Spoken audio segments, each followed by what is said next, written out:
I'd like to welcome everyone to today's hearing on the Committee on Sustainable Development Goals, Innovation, and Futures Thinking. And this is a joint hearing with the Committee on Health and Demography. And our agenda today is based on Senate Resolution number 404 on the future of health services. But there is also a general, another resolution that I filed early on the status of the SDGs in the country, and so we really don't have any boundaries when it comes to today's hearing.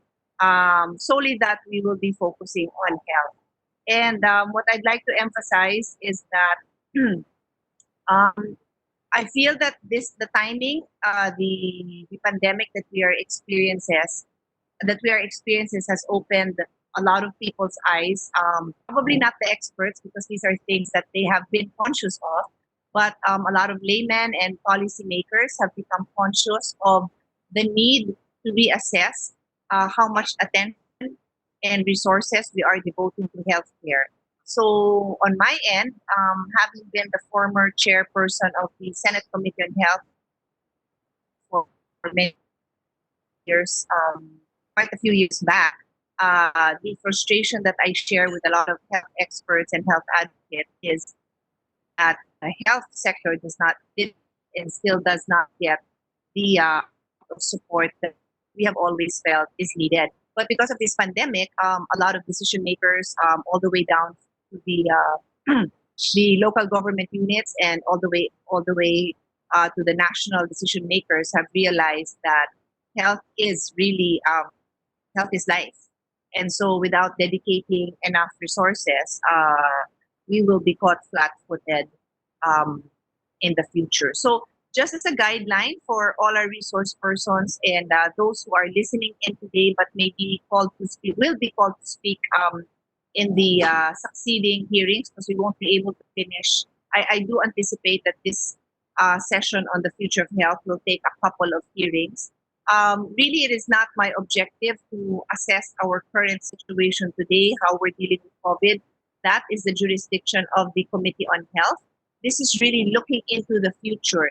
And obviously, to the extent that we need to know where we are, of course, we can touch on the present, but really it is with the eye towards assessing our situation to prepare for these various futures that maybe for the first time, non-health experts will be listening to. That is really our objective here today. So let me point out that touching on discussing as well SDG 3, which is ensuring healthy lives and promoting well-being, is also part of that. Um, and on that note, I would like to also acknowledge the presence of Senator Amy Marcos. Um, and before I call on our speakers, I'd like to just quickly greet our three speakers who are foreign experts that we have with us: Dr. Sohail Inayatullah, Dr. Sally Fox, and um, Michael. And then we will also have local experts for today: Dr. Eva Maria Kutwinko and Dr. Michael T. We have also resource persons from government agencies, and I will call on them late. They're joining us. They will not be making presentations today, but I have asked for them to be here to listen to both our international and local experts. But also, I'd like to be more lenient with our rules and allow them to make more interventions. I have no background in healthcare. Um, my interest is really my interest and whatever knowledge I have accumulated is really just based on the years that I chaired the Committee on Health and listened to health experts and health advocates. So I do encourage our health experts to have an interactive discussion with me. Let's let the presenters make their presentation, and then I will welcome your questions and comments because, as all the experts would say, you have to tailor fit the recommendations or even experiences in other countries to what is suited for our own country. That is why I want to weigh in on the feedback and appreciation of the local experts on the sharing that we will be getting out of the foreign experts.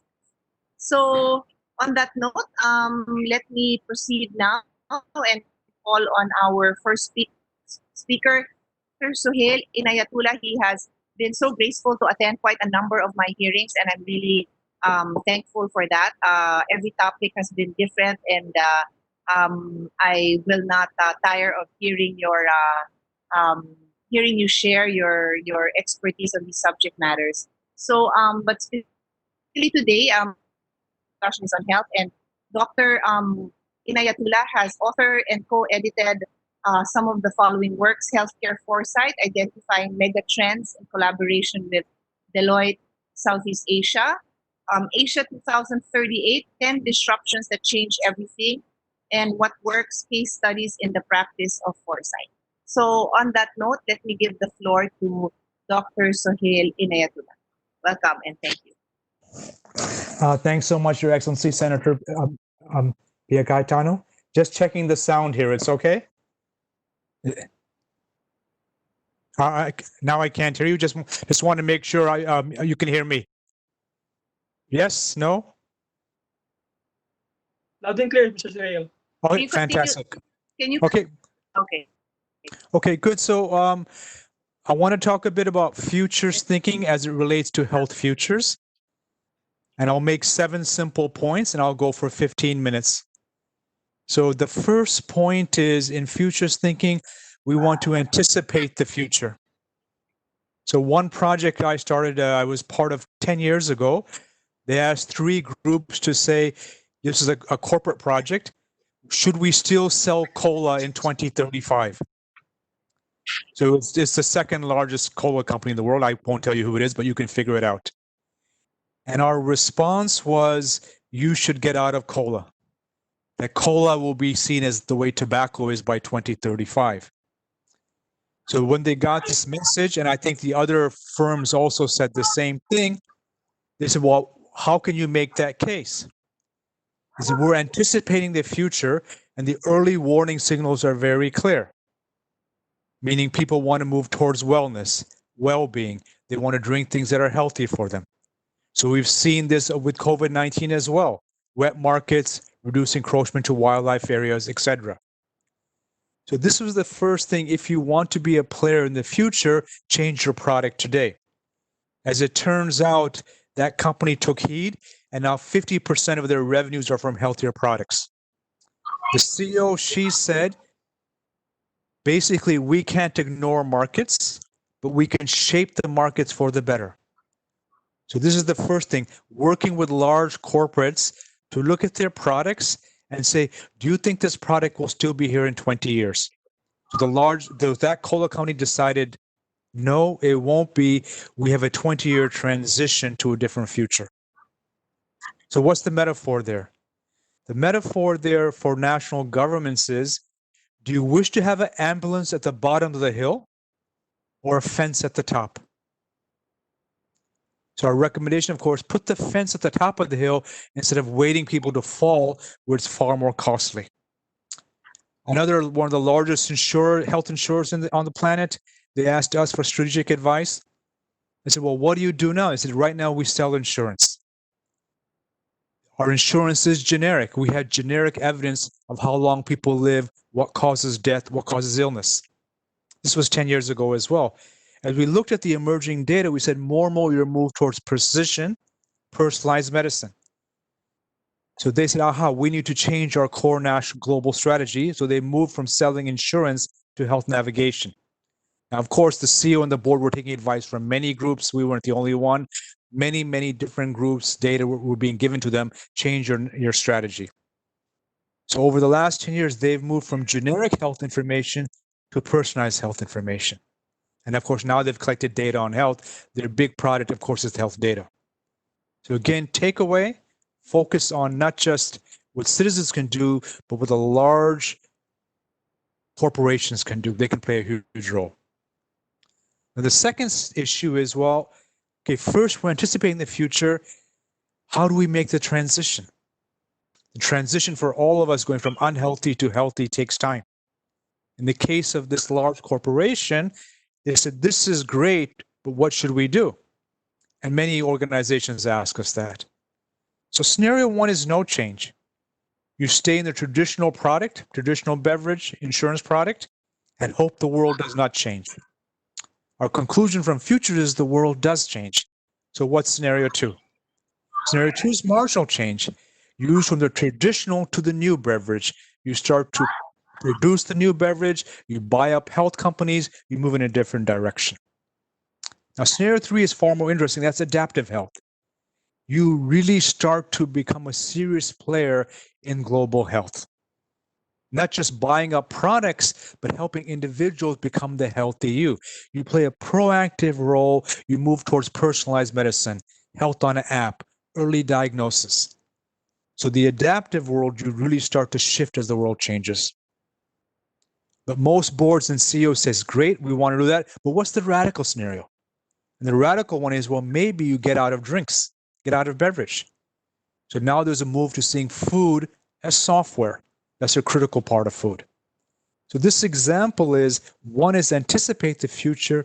Second is do this in terms of change progression. Otherwise, any prime minister will say, that's a great idea, too radical, too far. What's one step we can do? No change, marginal, adaptive, radical. This change progression, then we see people move.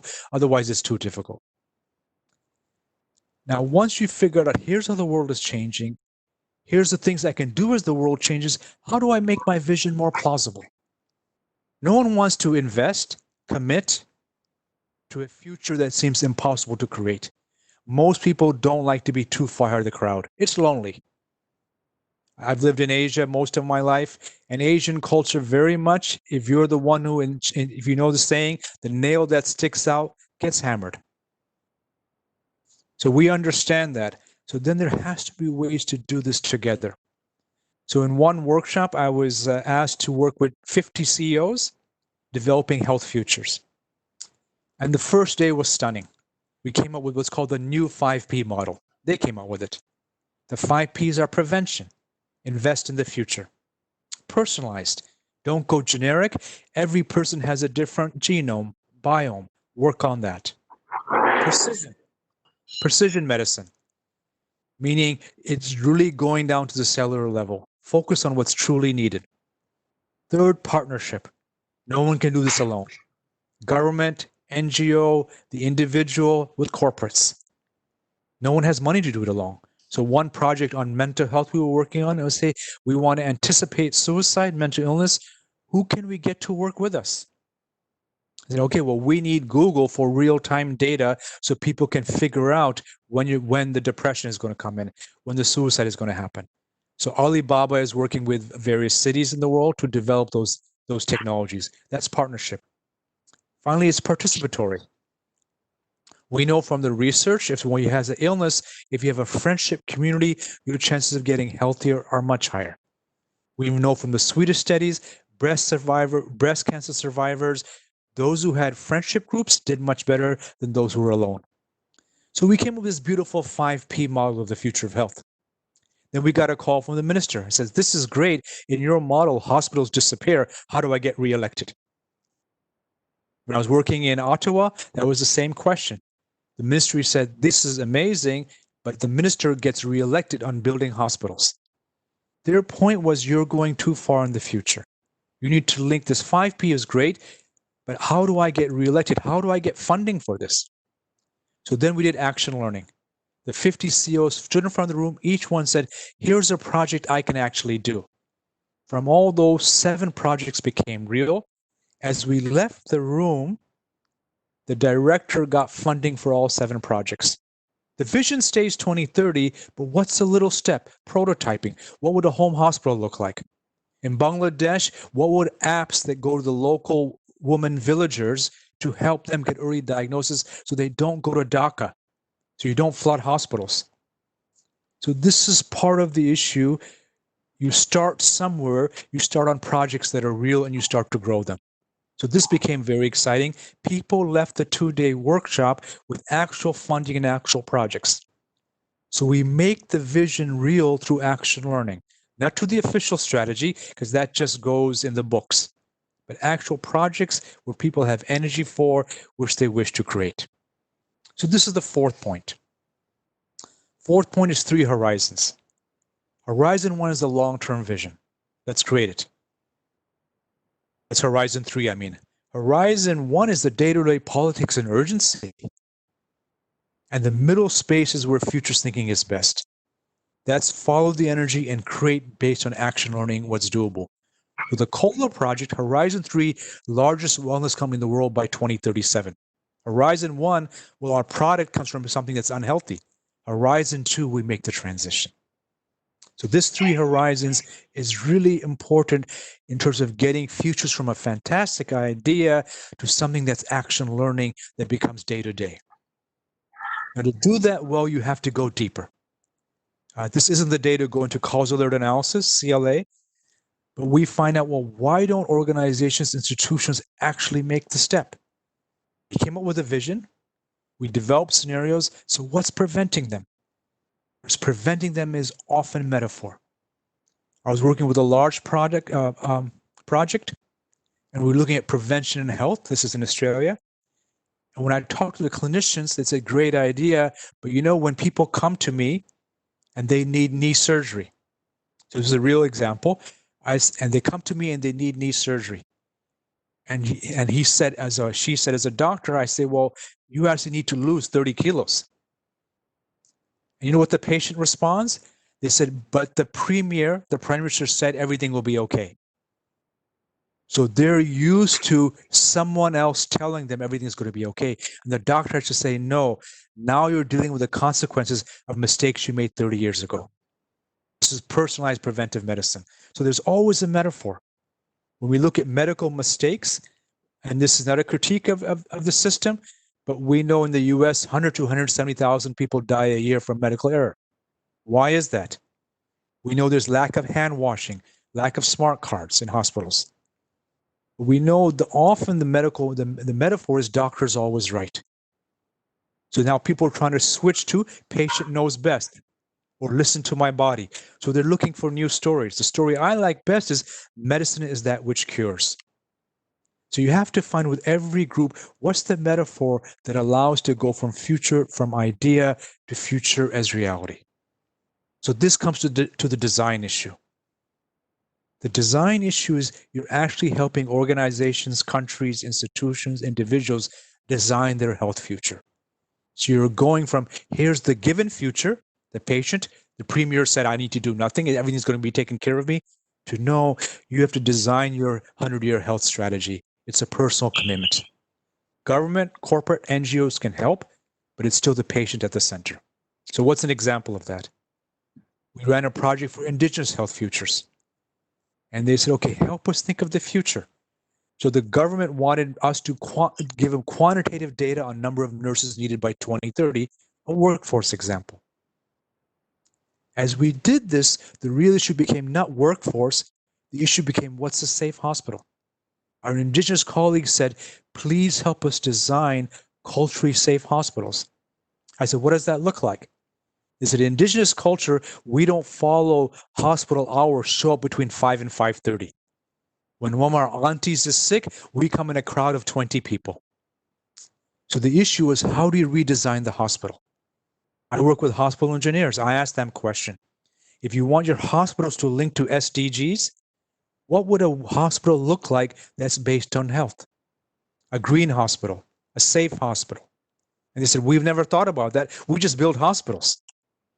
So they're saying you have to design your hospital based on the future you want. Culturally safe, green, circular economy. So this is changing how we look at the hospital. The design issue starts with imagination. If you look at some of the products we see today, they all come, now all is too strong, many of them, a few of them come from the TV show Star Trek. They started to imagine in the 1970s the future of health. Then the engineers come in, and then we have the product. Now, whether you agree or disagree with the analysis, the main thing is see the future as designable, as creatable. So with my last minute, let me give the conclusion. So having worked with countries and organizations everywhere, One of the models I like the best, given that so much variety, so much diversity, is the multi-door health center. In the multi-door health center, the patient walks in, there's many doors. Door number one could be the Western tradition, pharmaceuticals. Door number two could be AI, virtual, early diagnostics, the Bangladesh example. Door number three is with complementary medicine. Placebo, meditation, healers, homeopaths, naturopaths, whatever you want to call them. Door number four is the environment. We know if you want a better world, we reduce pollution, reduce tobacco, create walking areas in cities. We know if you're in a congestion in a car, your chances of heart attack go up dramatically. Door number five, health is a social justice issue. It's not just personal. So Thailand has now universal healthcare. They're doing very well with COVID. So these have 5 doors. Western door of medicine, AI virtual, alternative medicine, a cleaner external world, and health as social justice. Now, the issue at every workshop we run, who's the gatekeeper? In my view, the gatekeeper has to be Western modern science, evidence-based.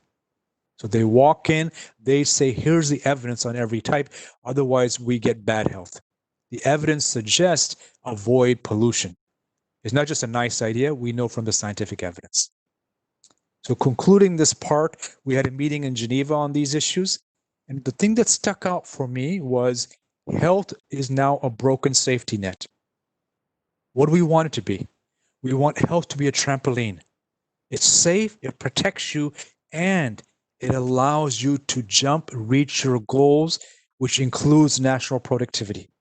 Organizations that have wellness, they do financially better.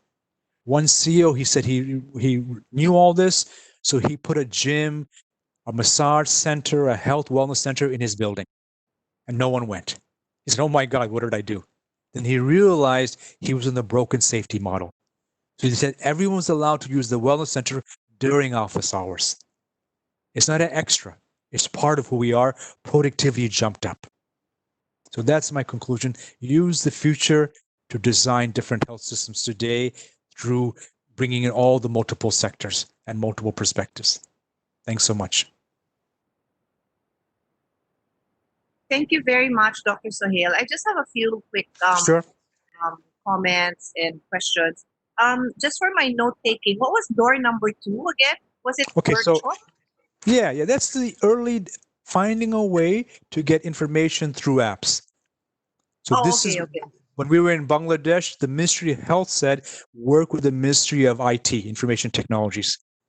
So every village, every village has, and not everyone can have an app. Although now, of course, internet penetration is high, but you can ensure that someone has a way for early diagnosis to avoid the hospital, reduces costs, increases prevention. Yeah, thank you.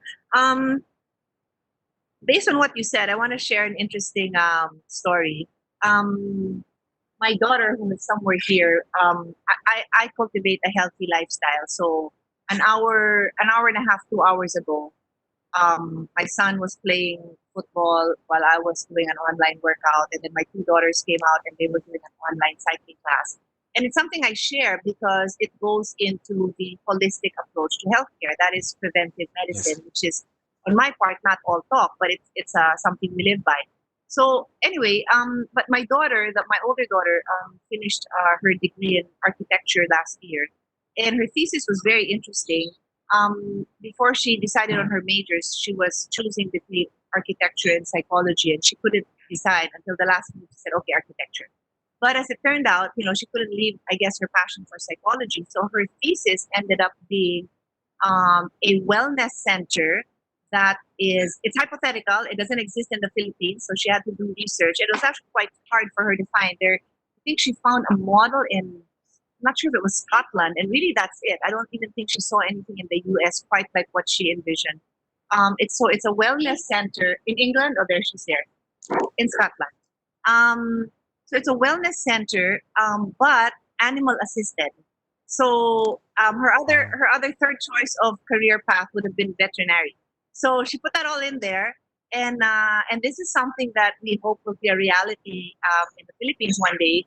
And basically, what it is it's a wellness center like any other. You know, you can have the professionals, psychiatrists, psychologists there, but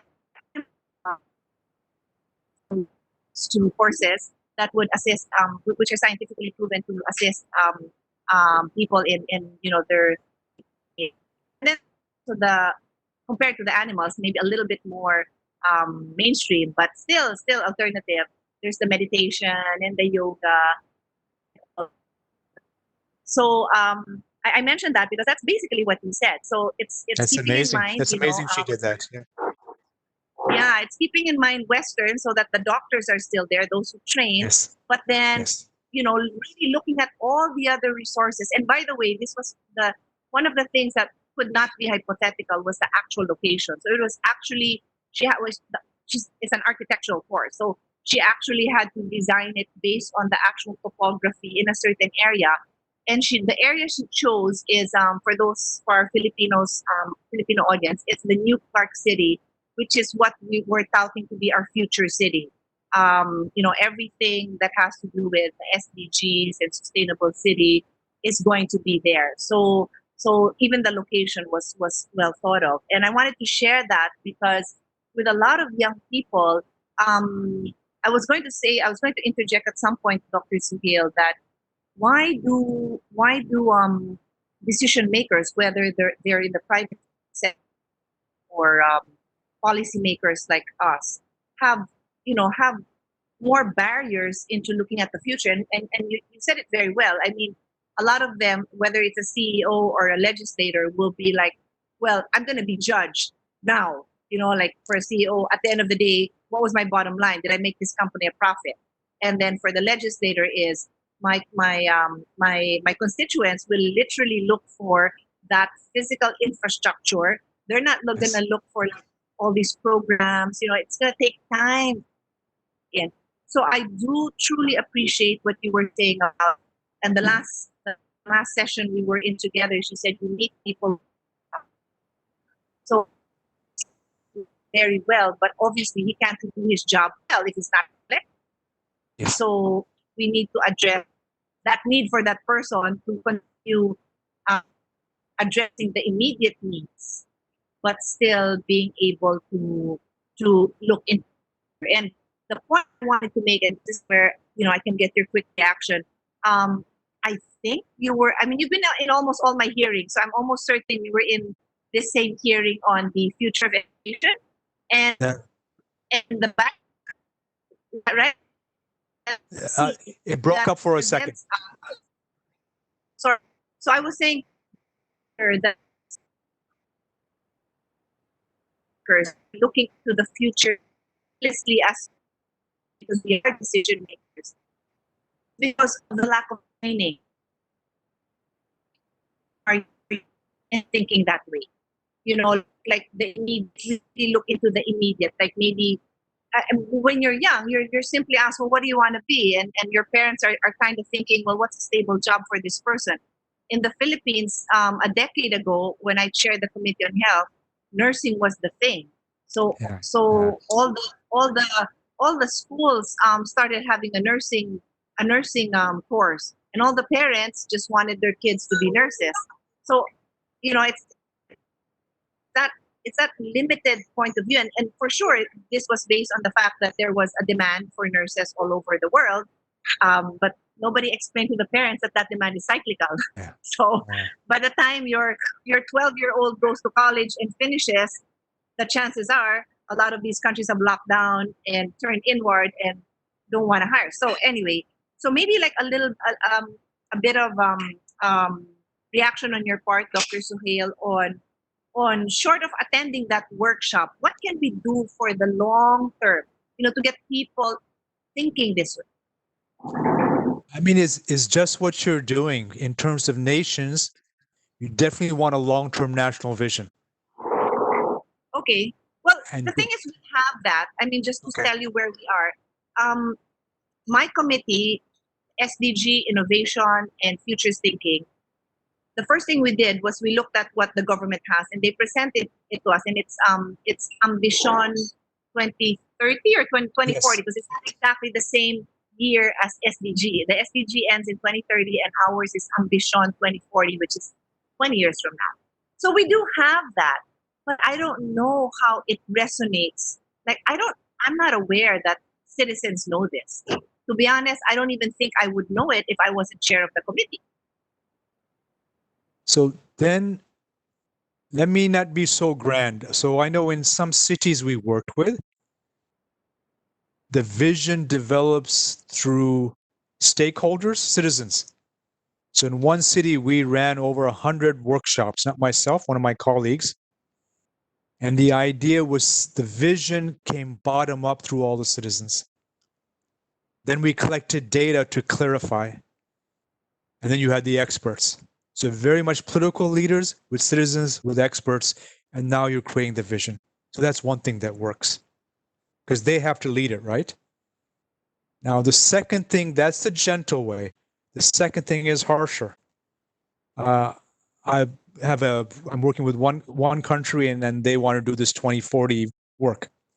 And I said, why do you want to do this? They said, oh, the prime minister said, we don't get any budget unless we link our work with the 2040 vision. No one gets a cent. If you can't show relevance between what you're doing today and the national vision, zero budget. So they have to do it. Otherwise, they're finished. So that's the stick. The carrot is citizen driven, best ideas from millions of people. The stick is you don't follow our national vision, zero budget. And the third thing we try to do is that backcasting. If 2040 Philippines looks like this, what does it look like in 2035, 2030, 2025? Those become measurable indicators of progress. And then you can put in rewards if you meet those indicators. When I meet with counselors, they say, great vision. How do I get reelected on it? So we say the 2030 vision becomes part of your platform to suggest to citizens, if we do this, our quality of life will go up. The value of what you have will go up. You'll live longer, your children will be healthier. So that's making that link in 3 different ways. So when we do that, it tends to work better. But as you're suggesting, wherever you can make the change, make the change. It's, we do what we can and impact the system wherever it's possible. And it takes time. With Norway, they had a super pension fund. The first 3 times it failed. And this 4th time now, every Norwegian is a millionaire because they have a future fund for the future. But it took them 3 times to get it right. Because anytime there was a crisis, they would raid the fund and the money would disappear. Or parts of it would disappear. So this is an experimentation too, and I think what you folks are doing is fantastic.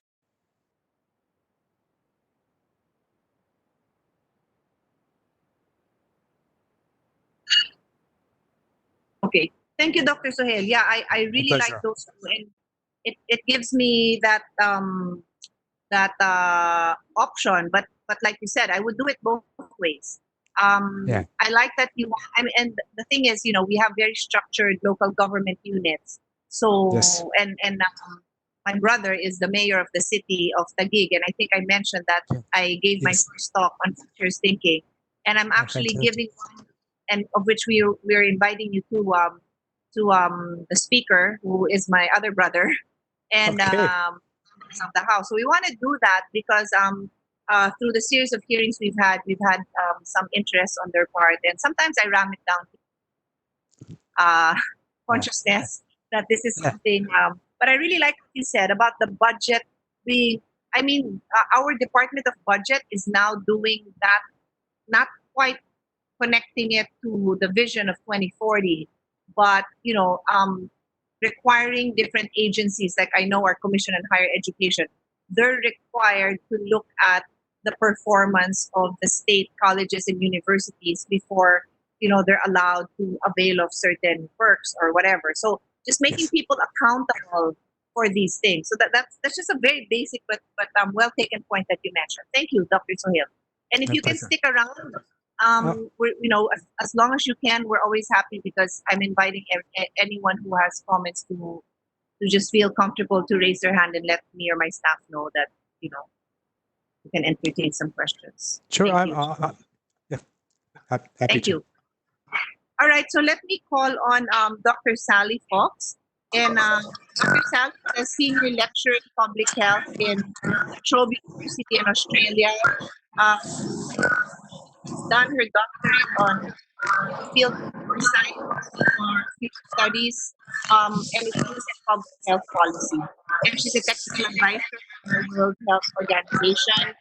And a lot of other work that she's done on health will be really great importance. So, Dr. Sally, welcome and thank you so much for joining us in our hearing. Thank you very much. May I just check that you can hear me? I'm in an attic with quite weak broadband, I'm afraid. No, you're very clear. Thank you. Go Very ahead. good. Thank you. Thank you for that introduction, Senator Cayetano, and for inviting me to contribute to what I see as a really important process that you're going through. It's very exciting to speak to the Committee on Sustainable Development Goals, Innovation and Futures Thinking. Just even seeing the title of a Senate committee like that is quite thrilling, and I think is a really important signal to a range of parties within the country. I also want to acknowledge Dr. Sherman Cruz for his kind support and enabling me to present today. I'm, as you mentioned, at La Trobe University in Australia, and I'm also Deputy Chair of Vic Health, which is the world's first health promotion foundation financed by tobacco tax. So through that role, I have a lot of opportunity to see how we can be innovative in creating incentives for every part of society really to think about health and what their role is in the promotion of health. I also hold the office of Vice Chair for the International Network of Health Promoting Hospitals and Health Services. And as you were just speaking about wellness, I was immediately taken back to my early career in the very late 1980s, early 90s, where I was one of the first directors of a wellness centre, a health promotion centre based in a metropolitan major teaching hospital. And I actually ended up working in 3 different hospitals in that portfolio, which was really trying to look at the nexus between the healthcare system, which was very biomedical in its orientation, that was all about removing, in a sense, some of the opportunities for patients to influence their own care and to exercise their own agency. And we brought over some of the very early work on wellness from the West Coast of the US to test it out in that kind of very typical acute healthcare setting.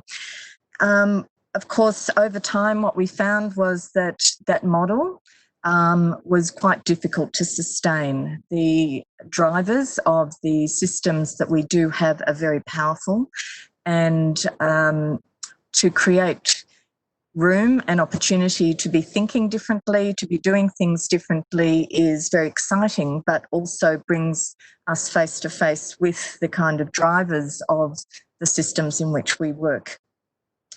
I just also wanted to indicate that some of the work I've done with World Health Organization has really straddled the area of healthcare, but also local government, healthy cities, healthy urbanisation and so on. So since about 1995, I've been working on initiatives related to health leadership development, national health promotion capacity mapping, health literacy, futures thinking for healthy urbanisation and healthy cities, and more recently, the strategic health futures dialogues in the Western Pacific region. And that scope of work, I think, has is one of the reasons I'm very excited to see your committee. I think people are searching for new ways of understanding health, new ways for governments to contribute to health development of their societies.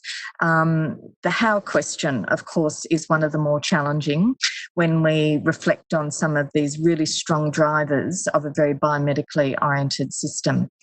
I've had the honour of working in the Philippines for WHO and with many Filipino colleagues since the early 2000s. So I'm really delighted to be able to contribute to today's discussion. I'll be pleased to provide a set of written statements following this hearing. I haven't had a lot of time to pull together a presentation, but really just wanted to reflect on some of the themes I've been hearing comes through many of the webinars that I've been involved in, through some of the university work and through some of the government initiatives that I've been involved in, and bring those out for discussion. I guess one of the first things I wanted to say was that the pandemic has really come along when we are already challenged to prevent and respond to numerous diseases and health conditions. It's not like our laundry list of things to do is short. And while the pandemic has been experienced as a really fast-moving phenomenon in many ways, many countries have, I think, for several decades been witnessing the slower-moving disaster of increasing prevalence of non-communicable diseases. Analyses that I've looked at suggest that in the Philippines, the majority of health, disability and early death can be really accounted for by around about 20% of the over 200 causes. And the majority of these are non-communicable diseases like cardiovascular diseases, cancers, chronic lung diseases and mental health conditions. And then followed by communicable, maternal, neonatal and nutritional diseases and then injuries. So we're already working with some very complex issues that have a number of different levels that we can consider as in terms of causes. And I think the fact that there is a UN commitment at the highest levels of government to looking at NCDs is testament to the economic and social impact of non-communicable diseases. And they're not going to go away too quickly. So, in fact, NCDs are our future as well as our present. Indeed, the Philippines is really facing what we call the epidemiologic transition, where communicable diseases like acute respiratory infections, TB, dengue and hepatitis continue to threaten the health, well-being and prosperity of the population, while at the same time non-communicable diseases continue to rise. And let's not forget, and this is what the pandemic reminds us, that there are newly emerging and also re-emerging diseases that we thought we had some control over.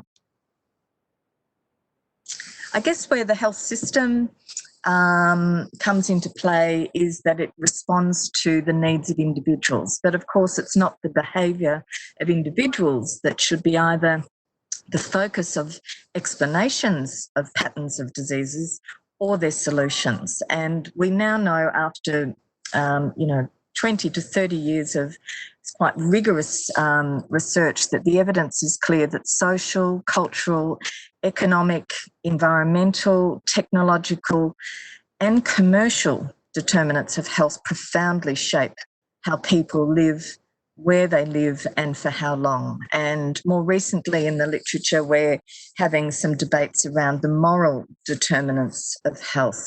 So really we're still searching for, I guess, some of the key entry points into trying to bring about change at a system level so that we can produce good health instead of this litany of health problems that we are seeing across countries. Really, no country was truly prepared for the COVID-19 pandemic, and despite it actually being anticipated in some quite powerful foresight initiatives over the last decade or so, our attention is on maximising now the effectiveness of our response. And so we really have, I think, You've indicated this already, a rare opportunity to prime our systems and communities to produce health and well-being for all. And in a sense, I feel like I'm living in a scenario that might have been written 20 years ago, but it's very tangible, it's very real. But the fact that it's a pandemic as opposed to being a very locally experienced problem means that it does provide us with this kind of collective experience and possibly even more of a collective commitment to change. A key lesson, though, is to look beyond the here and now and beyond the signs and symptoms of our problems to the root causes of our problems. And, of course, you know, some of the wonderful foresight tools that Sahel has produced over time allow us to really dig deep into some of those root causes, and also to think about some of the areas that we should be disinvesting from. What's not working for us? Where are we investing money, resources, time that in fact we should be disinvesting from them because they're not serving our interests and are getting in the way of innovation? There are also latent capacities in all of our countries that can and must be released to be able to help us understand the lessons but also act on them. The second major point I wanted to make is that the impacts of COVID-19 on health services and systems have really been very profound in almost every place you can look at. In a word, disruption has been the biggest impact, as Sahel was mentioning. And this disruption has been at multiple levels and on multiple aspects of services and systems. And for some, these have been unimagined and, in fact, unimaginable disruptions. And as a country, as we're seeing now, is moving from sporadic cases to community transmission, our services are really increasingly disrupted. So we're not even able to do some of the basics, and sometimes even those basics we were struggling to do. And of course, alongside this disruption has been the creation of uncertainty, and following that, the creation of fear, stress, and a sense of a lack of control. I think some of the work that's been done by WHO has been very useful in characterising what we're experiencing. Dr. Benton Mikkelsen at headquarters has recently said that what we know now, however, is that not only are people with non-communicable diseases more vulnerable to becoming seriously ill with the virus, but many are unable to access the treatment that they need to manage their illnesses. It's very important that not only that care for people living with non-communicable diseases is included in national response and preparedness plans for COVID-19, but that innovative ways are found to implement those plans. And we must be ready to build back better, strengthening health services so that they're better equipped to prevent, diagnose and provide care for NCDs in the future. And I think this last phrase is very telling, and in any circumstances, which of course we now know needs to also include pandemics. A recent survey I was reviewing indicated that health services have been partially or completely disrupted in many countries. More than half of the countries surveyed have partially or completely disrupted services for hypertension treatment, for example. In 50% or just under, treatment for diabetes and diabetes-related complications, cancer treatments and cardiovascular emergencies have been affected. Rehabilitation services have been disrupted in almost 2/3 of countries, even though rehabilitation, as we now know, is really key to health recovery following severe illness from COVID-19. In the majority of countries responding, Ministry of Health staff working in the area of NCDs were partially or even fully assigned to support COVID-19. The postponement of public screening programs, for example, for breast and cervical cancer, was also widespread in this, identified as being widespread in this survey and reported by more than 50% of countries. But of course, this was consistent with some of the initial WHO recommendations to minimise non-urgent facility-based care whilst tackling the pandemic. So the disruption is highly significant and has stressed resources across every component of our health systems. But the most common reasons for discontinuing or reducing services were actually cancellations of planned treatments, a decrease in public transport available, and a lack of staff because health workers had been reassigned to support COVID-19 services. In 1 in 5 countries reporting disruptions, one of the main reasons for discontinuing services was a shortage of medicines, diagnostics, and other technologies. And I'm reminded of a futures exercise we did in Korea at a meeting that WHO convened as part of a wider program that was looking at building capacity around futures thinking and foresight. And we invited participants to put a big problem in the middle of their futures wheel that might have been something like a flood. And they went through collective exercise of looking at the ramifications of that flood on every system that is in place and is under the authority of a local government. And I think one of the major things that I saw from that exercise was how much is unimagined and unimaginable until we go through a process of systematically looking at an issue that is possible and then thinking through what the ramifications are. And I found that that exercise not only allowed people to hear each other thinking about the current state of play in relation to their local government areas and also at national level, but that they started to articulate possibilities that for which they in fact started to see that they may have themselves a degree of responsibility for or authority to contribute to. One of the other points that this survey that I was mentioning talked about was that more than 70% of countries reported collecting data on the number of COVID-19 patients who also have an NCD.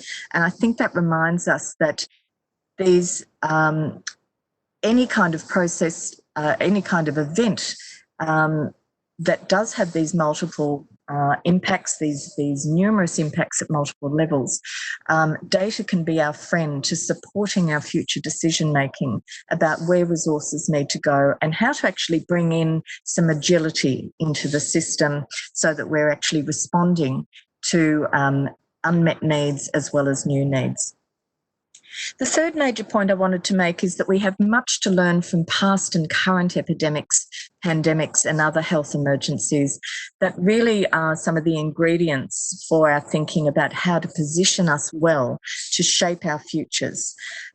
We need to be replacing blame, for example, with a commitment to continuous learning to serve the interests of all countries. It's in disasters that we're seeing the fault lines and the power dynamics revealed in any country, where there is social and economic disadvantage, where supply chains are weak, where vested interests are at play. And we're also seeing that the interconnectedness between these factors and why it's so hard sometimes to deal with problems one at a time because of this interconnectedness.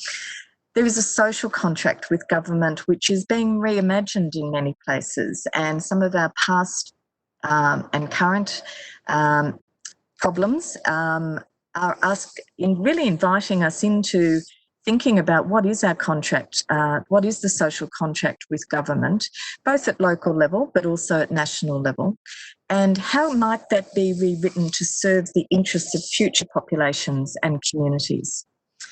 The health system is at the front line. We know that from our past experience of responding with technical know-how and compassion.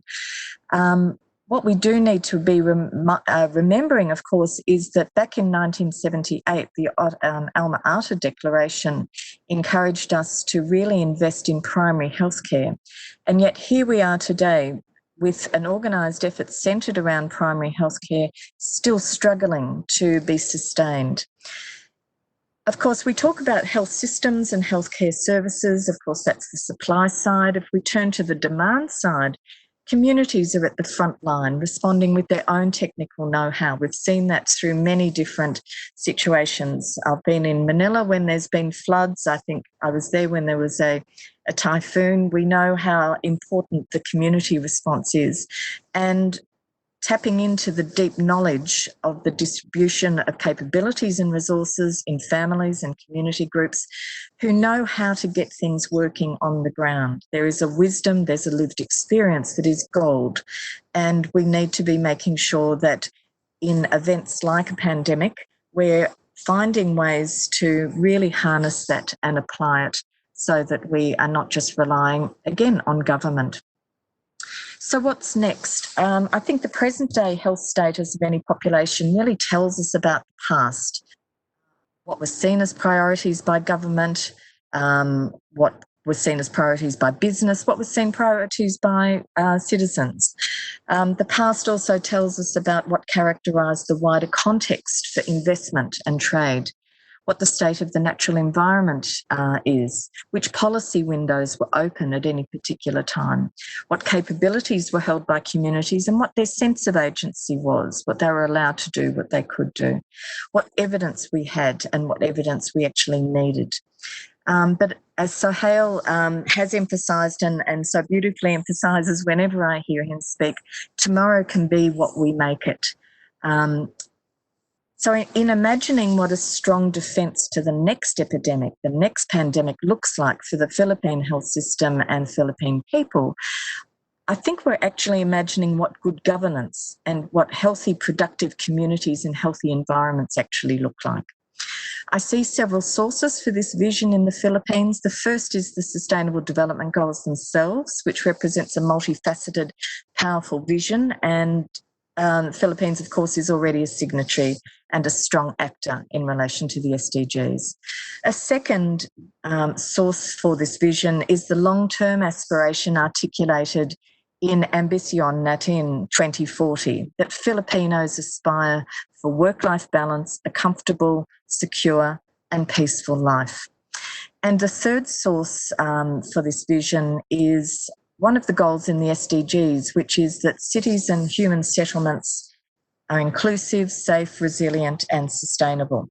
And I see this sentiment reflected in the 2019 Act for providing for the development of sustainable cities and communities in the country, the Filipino piece of legislation that I think is a really important piece of legislation that's proposing actions that are really vital for preventing the spread of, and in fact, mitigating the effects of COVID-19, as well as numerous and other communicable and non-communicable diseases. So while it's framed in terms of some of the language that's very familiar to urban planners and others that work in that field, it has great resonance for securing the conditions for good health in our communities. In healthcare, what's next? Well, there's a whole lot of new innovations. The question is who can access them, who can afford them. There are new and expanded types of services such as telemedicine and other forms of digital health that are becoming more accessible and have really quite wide applications. In the field of biopharmaceuticals, there are lots of promising innovations coming to the fore related to oncology, gene therapy and personalised medicine. There are quite extraordinary innovations in voice, non-voice, information technology and analytics that are coming through that ultimately might have benefits beyond health, but for social inclusion more broadly. Artificial intelligence continues to surprise us and has a role to play in promoting health and wellbeing in healthcare facilities and in community settings. As well as some of those more, I guess, technologically oriented innovations that we're seeing, some of the trends there are new models for care that are coming through. And the lessons of the shouldn't be lost as we continually innovate how we design our healthcare services and also places where healthcare is delivered, including the home, the street and the workplace. And evidence is showing, again, the importance of meeting high tech with high touch and compassion. We mustn't forget also that existing commitments for preventing and responding effectively to COVID-19 can be amplified and intensified so that we can build back better in the context of the pandemic. And as I draw my comments to a close, I wanted to reflect on the what I saw as a really comprehensive set of commitments to action and monitoring under the National Economic and Development Authority, which outlined a dozen or so areas that I think are really relevant to the COVID-19 response. Things like public transport access, sustainable urbanisation, protecting cultural heritage, which of course allows for communication at a community level, solid waste management, urban air pollution. We know, of course, that COVID-19 affects respiratory systems, open spaces in cities. We're, of course, thinking about social distancing. So I think there's so many existing quite powerful platforms in operation in the Philippines that can only be amplified and action on them intensified to really build up some of these protections against future threats to health, but also to secure some of the foundations for good health in the future. I'll close up with the rule of three. I guess I was thinking about some very tentative recommendations that are just early in my thinking about pandemic response, but more generally how we orient ourselves to the future and future health. The first is to generate mechanisms to produce an inclusive, futures-oriented narrative on building back better with three main actors, so the people, governments, and the business sector. The second recommendation is to focus action in three areas. Firstly, to rapidly evolve the structures that underpin decision-making so that we are including all of those voices that matter, that are possibly silent, to accelerate the strengthening of health system capacity and invest very, very deeply in communities and where they live. The third and final recommendation is to use three lenses to test all major strategies coming through and policies and investment proposals. The first lens is climate. The second lens is the health of the next generation. And the third lens is equity. So I'll leave those recommendations with you, those few thoughts that I've brought together quite quickly in the last couple of days. Thank you for your attention. It's delightful to be sharing some time to talk with you all today. Thank you very much, Dr. Sally. I'd like to recognize Senator Coco Pimentel has joined us today. So, Senator Coco, anytime that you have any questions, I told everyone that I want this to be very interactive, so feel free to ask questions to any of our resource persons anytime. Anyway, before I go to the next person, thank you so much, Dr. Sally. But I just want to ask you on leadership to promote the kind of changes that we want to see in healthcare and to have that vision for the future, to be prepared for the possible futures. What have your studies been, or what has your experience been on how to work with leaders who have this mindset? So in a way, it's similar to my question to Dr. Suhail that, as he pointed out, that a leader, both the corporate leader and an elected leader, know that they're going to be judged and they can be replaced anytime. So similarly to that, from your perspective on leadership, how do we get leaders to come on board and look into the future? And my second follow-up question to that, or part of that, is I'd like you to look at it to try to help me see it from this perspective. How do we get leaders to work together? Because Dr. Suhail mentioned, and you also mentioned, the different aspects of life that go into having a healthy citizen. So it's not just the access to medicine. It's not just the access to health infrastructure, but it's also the environment that you live in. It's also the environment, meaning to say the physical environment. So what is the environment like? Is there a lot of pollution, etc.? And then what is the environment like in terms of wellness? There's a lot of stress, like Philippine traffic, 4 hours of traffic. Not to mention the pollution. It's just so stressful to be sitting in 4 hours of traffic and to lose a big chunk of your day and get home and your family has gone to sleep, etc., etc. So my question is, how do leaders try to work together and see that bigger picture? For the past months, the senators and I have gone through the president's report that is submitted to us every week. We listen in to the updates.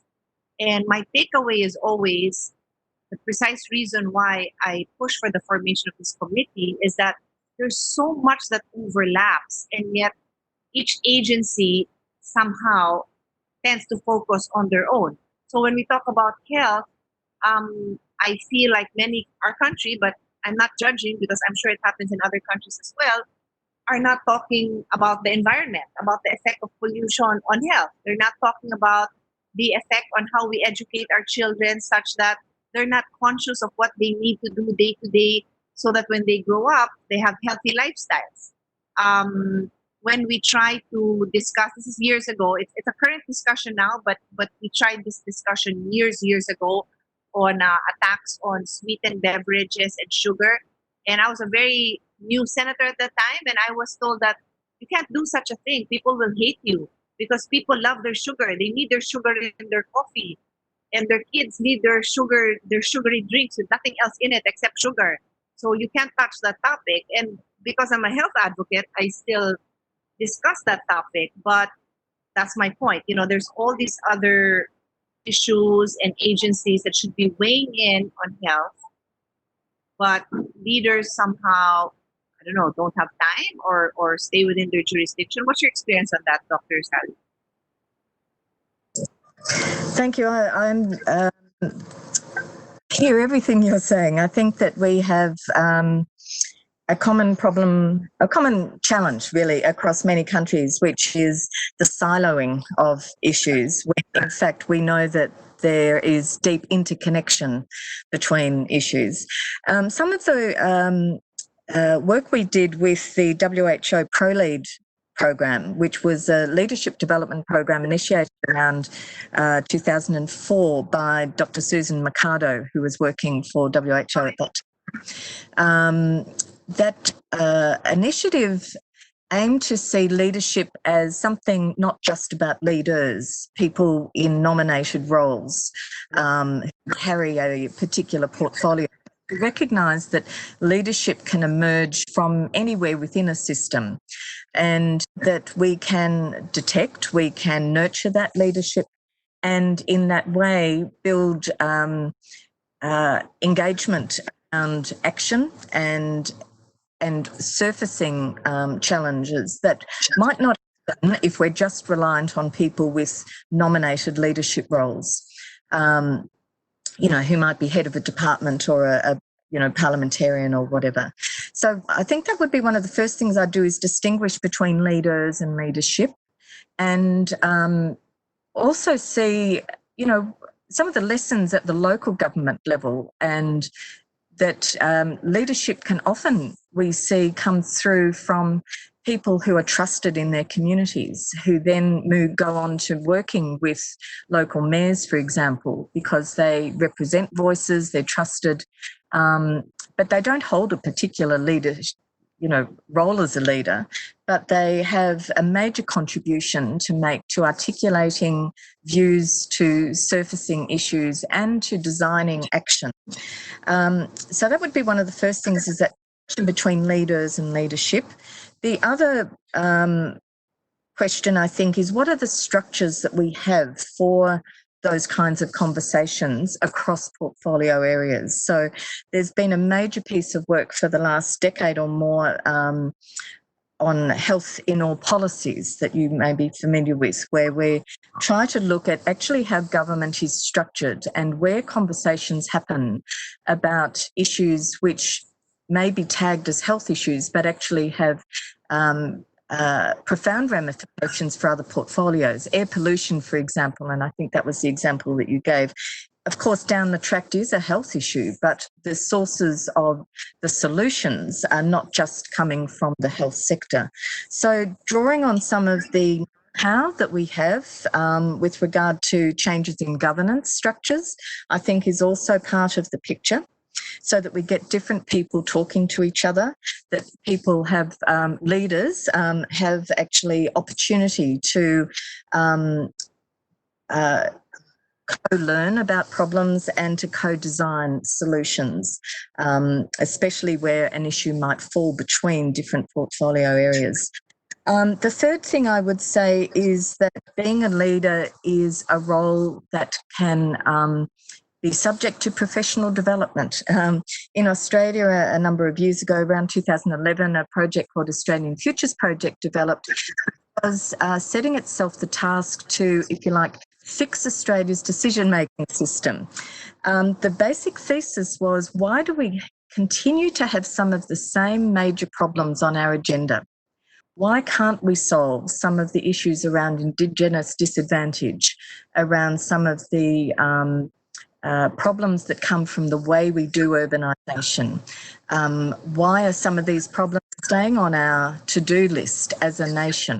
So the project was initiated to try and influence or bring about influence at many different points within the Australian decision-making system.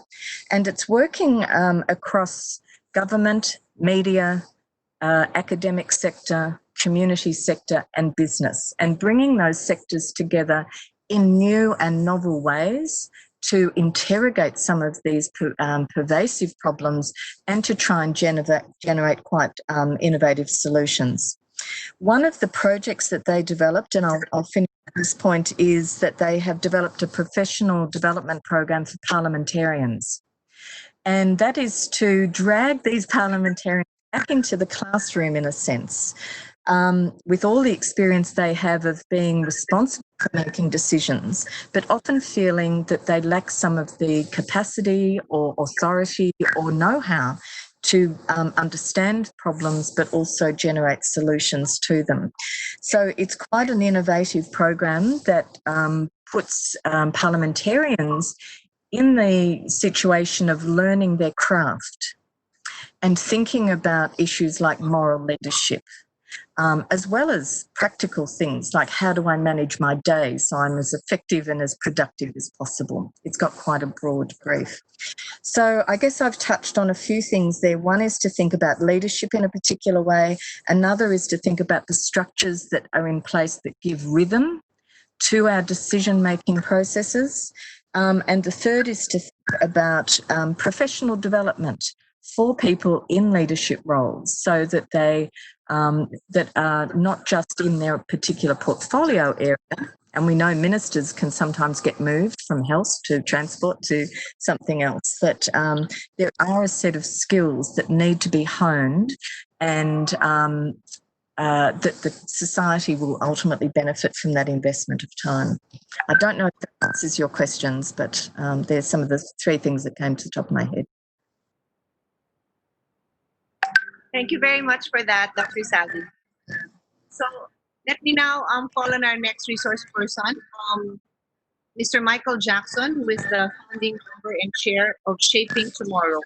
Shaping Tomorrow is a unique artificial intelligence-led strategic forecasting organization focused on corporate innovation, marketing research, government policy, and risk management. So, Mr. Jackson, I give you the floor. Thank you.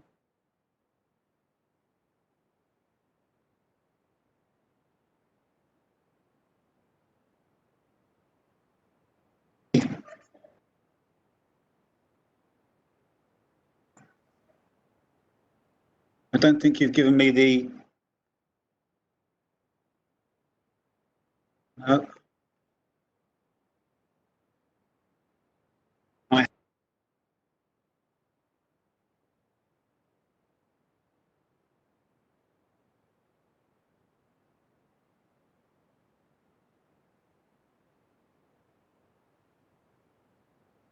We can't hear you. Have you started? I can't hear you.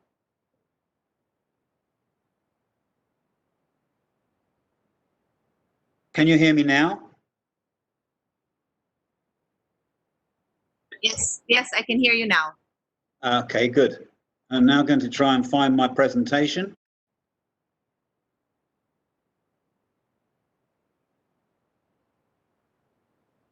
It's disappeared.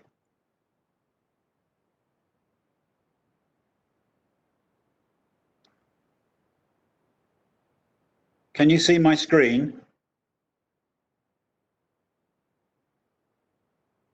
Yes, I can see. You can just see my front page. Here it is. Yes. Okay, good. Right. Again, thank you for inviting me. And my presentation today will be on health delivery in 2030, as you asked.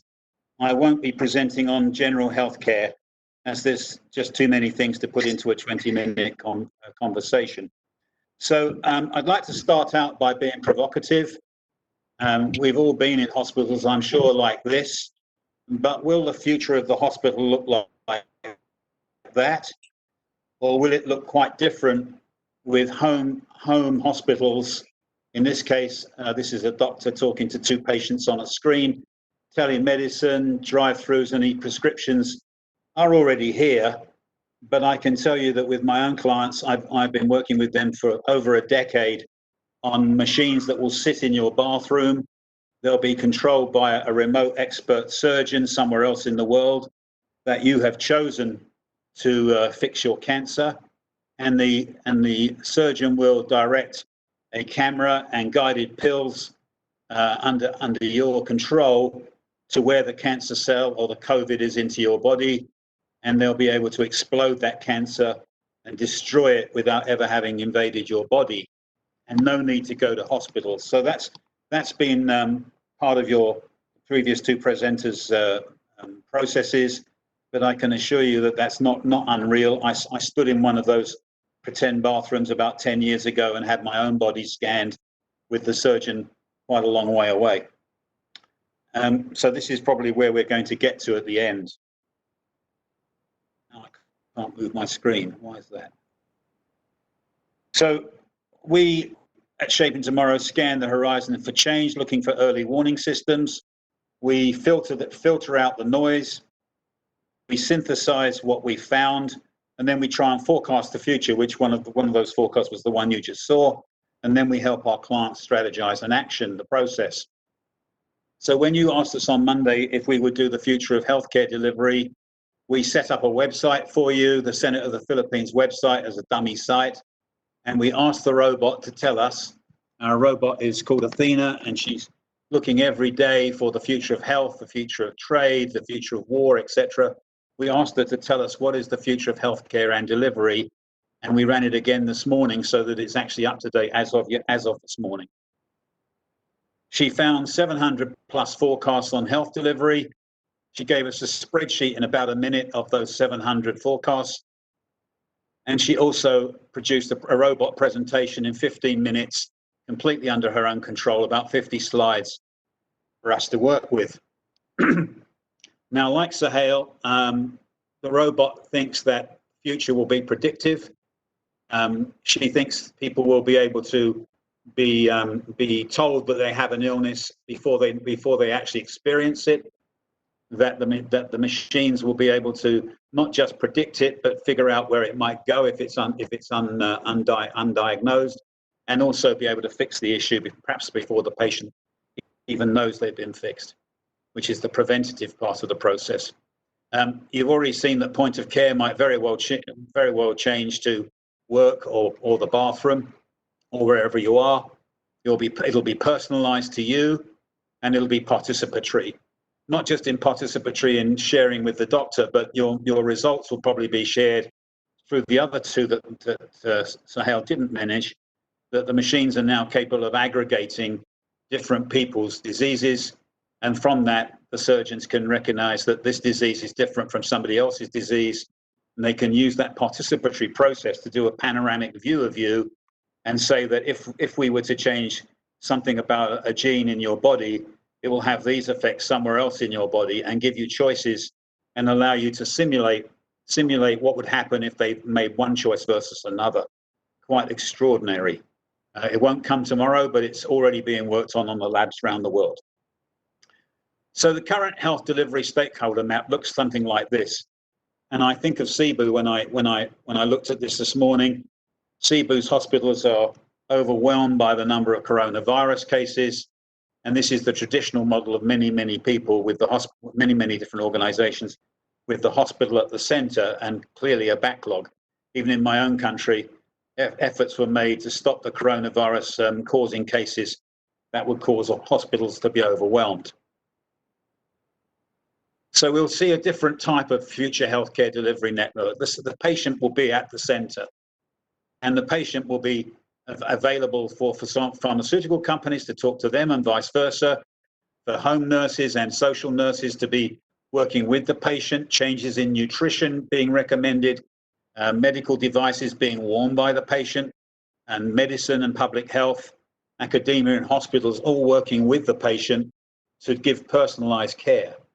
And at the same time, physicians will use biotechnology, diagnostics and healthcare technology to serve the patient as and when they need it. Now, this is not new in the world, and you're experiencing some of that elsewhere. Amazon has transformed retail by putting the customer at the center of retail. And I can't, well, because I'm locked down in the Philippines right now, I haven't been shopping for 4 months, and I'm doing all my shopping from Lazada or from Amazon, and I'm not missing shopping at all. And I'm sure if I got sick, I wouldn't miss going to a hospital if I could do it at home. Similarly, fintechs are ripping up the bank's traditional model. And it's always been said that banks would go on forever because they controlled the payment mechanism. Well, fintechs now are taking that away from them, and I can make payments backwards and forwards whenever I like from my mobile phone. I haven't visited a bank for years. And so the bricks and mortar banks are similar to hospitals, that we won't see many banks with big bank offices anymore. So this is not new. It's being done elsewhere. It's just that healthcare hasn't seen it yet. So if I look back at 2010 and compare that to 2030, the robot thinks that back in 2010, we were dominated in terms of centers of care by institutions, clinics, surgeries, and hospitals. But in 2030, the experts are saying we will be using avatars and smart technologies wherever we are. The gatekeeper was the primary care physician in 2010, but again, AI and portable electronic diagnostics and automated care will put the physician basically wherever they want to be, working with that technology and more information and data about the patient to do a better job.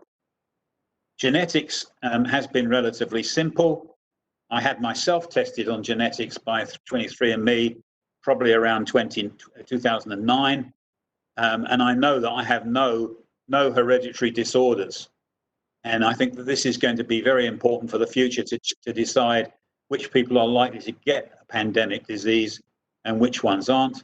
And so it will become universal. And we're already seeing people being tested for coronavirus. We'll almost certainly see universal testing on all sorts of diseases by 2030.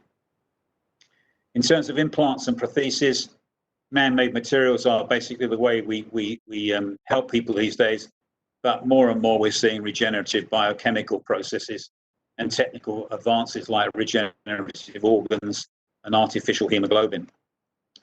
Longevity is an important point from the point of view of hospitals, because the world is getting older and we're creating ways for people to live longer. It was said in 2010 that we would live to 80 to 90 years. But it's already said that the first person that will live to 125 is already living on the planet, and we'll get to a point where most people could live to 125 by 2030. And lastly, I'll deal with this a little bit later, but treatment center for disease, the length of service is measured in days, sometimes weeks. We'll see hospitals become teaching centers for patients, and the length of time they spend in the teaching center will likely be hours, saving the Philippines hospital, saving the Philippines healthcare millions and millions of pesos, trillions of pesos, I should say, and a lot of bureaucracy in trying to manage hospitals. So we might come back to some of these slides later in terms of the question you asked both the previous speakers. But in order to get to a patient-centered process, we have to turn the organization upside down, which is what Amazon and the fintechs are doing. They're putting the consumer at the front of and the center of everything, and the bosses are the people there to help the front line. The opposite of that with a hierarchical system is that everybody's there to serve the boss and waiting for the boss to tell them what to do. In a patient-centered, consumer-centered process, helping others to actually solve the consumer's problem. Now, this is already to do too many. There's a plethora out there that are sometimes health-related and some, but all those health-related technologies are there for you to help you. And I just read this one yesterday. Nearly 2/3 of healthcare decision makers plan to implement automation technology at their hospital or health system within the next 2 years. My fear about that is that there'll be no plan, that there'll be random technologies put into different parts of the organization, and there'll be no central organization that says, actually, we're trying to get here, no vision of what a technological system looks like. And so we'll finish up with a rag bag of technologies that don't talk to each other. They're useful, but they're not providing maximum efficiency. And these have already been mentioned: voice and speech recognition, Internet of Things will do asset tracking. And interestingly, there are already satellite disease detection systems. One of them is nothing to do with human health, it's to do with animal health. It's starting to track animals in fields to decide whether they've got disease or not. And if they have got disease, to kill them with a laser from space.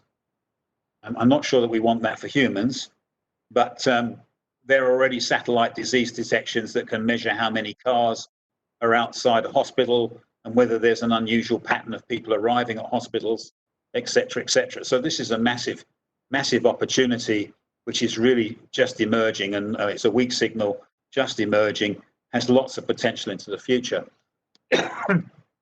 And technologies will be smaller, obviously, because they need to be in the body, easier to use, faster, cheaper, earlier in the disease cycle, less invasive, and location anywhere type processes. This gentleman is looking at his screen and determining what his health options are.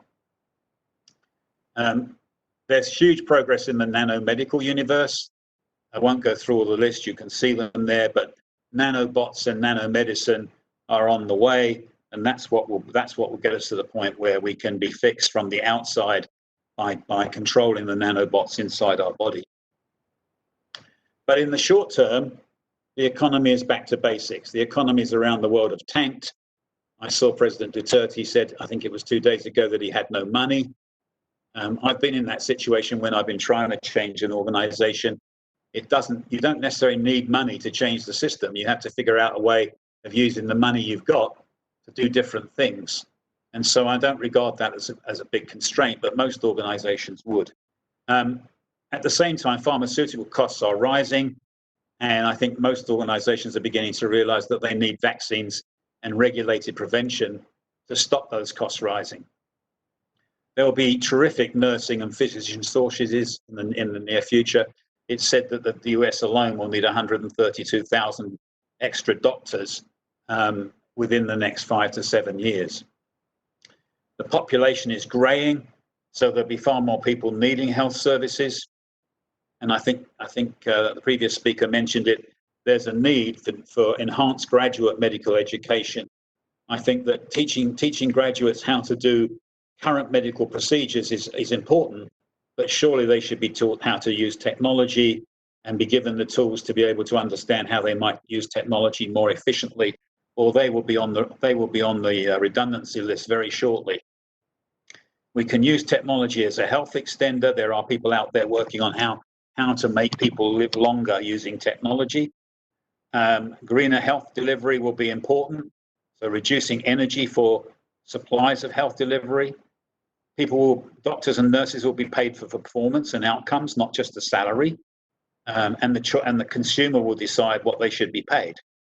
I think that's quite frightening for a lot of people and quite different. There'll be incentives for healthy living. In other words, I mean that if you've lived a healthy life and they can tell from your body that you haven't smoked or drunk alcohol for the last 15 years, that you might get a 10% discount on your health because you've tried to look after your body. But there are also discussions about disincentives for health. In other words, if you have drunk yourself to death, and if you have developed cancer because you've been a heavy smoker, perhaps you'll have to pay more, or even be refused healthcare. So I think that there's going to be some quite rapid changes in the way that healthcare organisations think about who are the patients they want to help more than others. From smart living point of view, I had some great slides on here shared with me by my clients, but I couldn't show you on YouTube. I'm happy to share those separately and privately with you, Senator. But I had a great slide here showing what smart living might look like. In fact, we're building our bathroom here to be almost identical to the one that was on the picture. So smart clothes, virtual reality and augmented reality will help us to sense our body functions. My new toilet will tell me what I'm passing every day. It'll evaluate my body fluids, and eventually it'll be able to connect to the doctor and to the health authorities to tell them that something's wrong with me. Smart kitchens will then help prepare body nutrients, and smart houses that elderly can live at home in.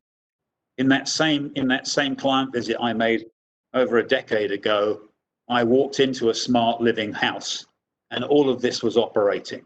So it's not going to be long before those providers are capable of giving buildings like this and rooms like this to many people around the world.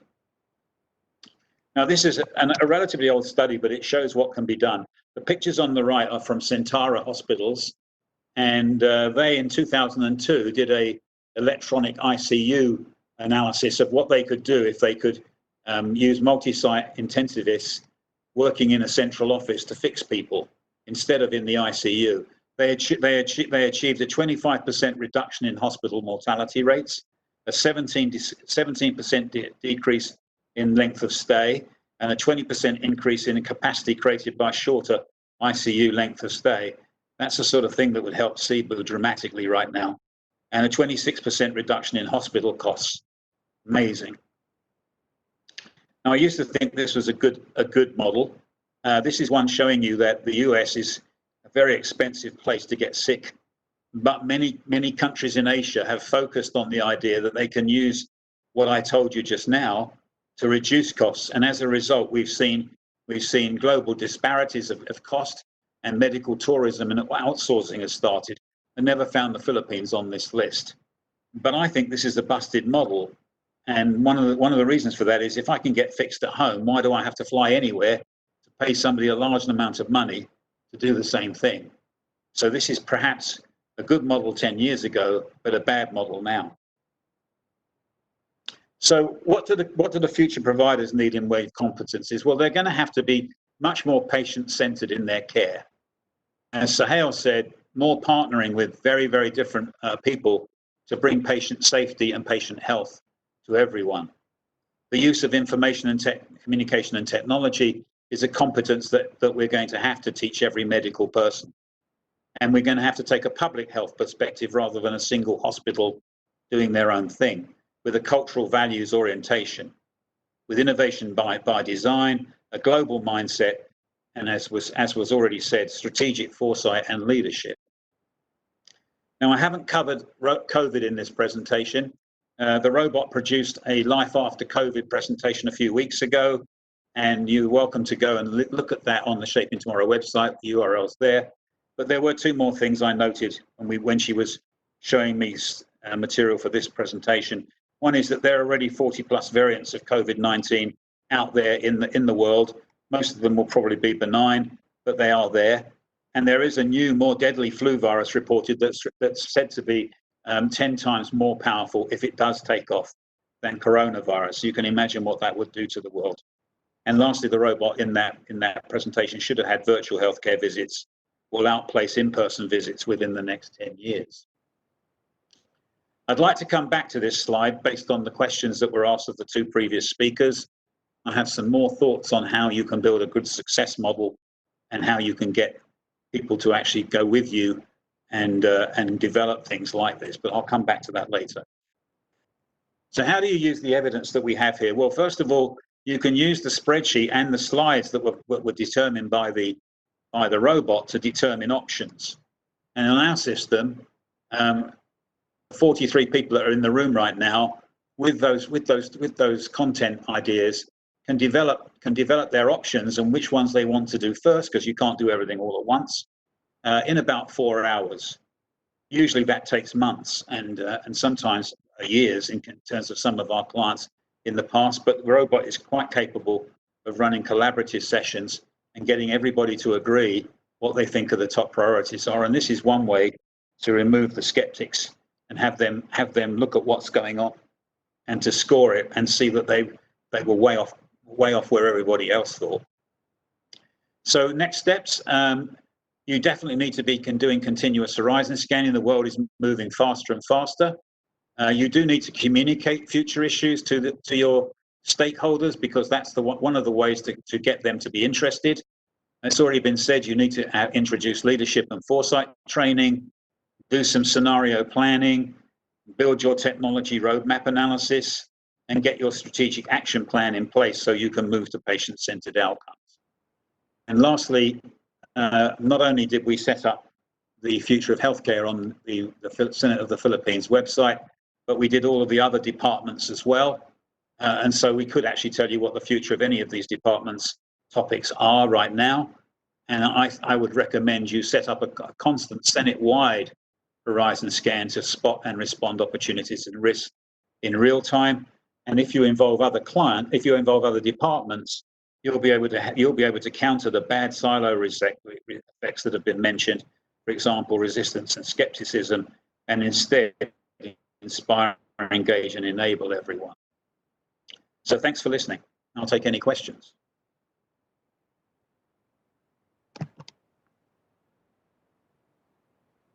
Thank you very much, Mr. Jackson. I really appreciate and enjoyed that.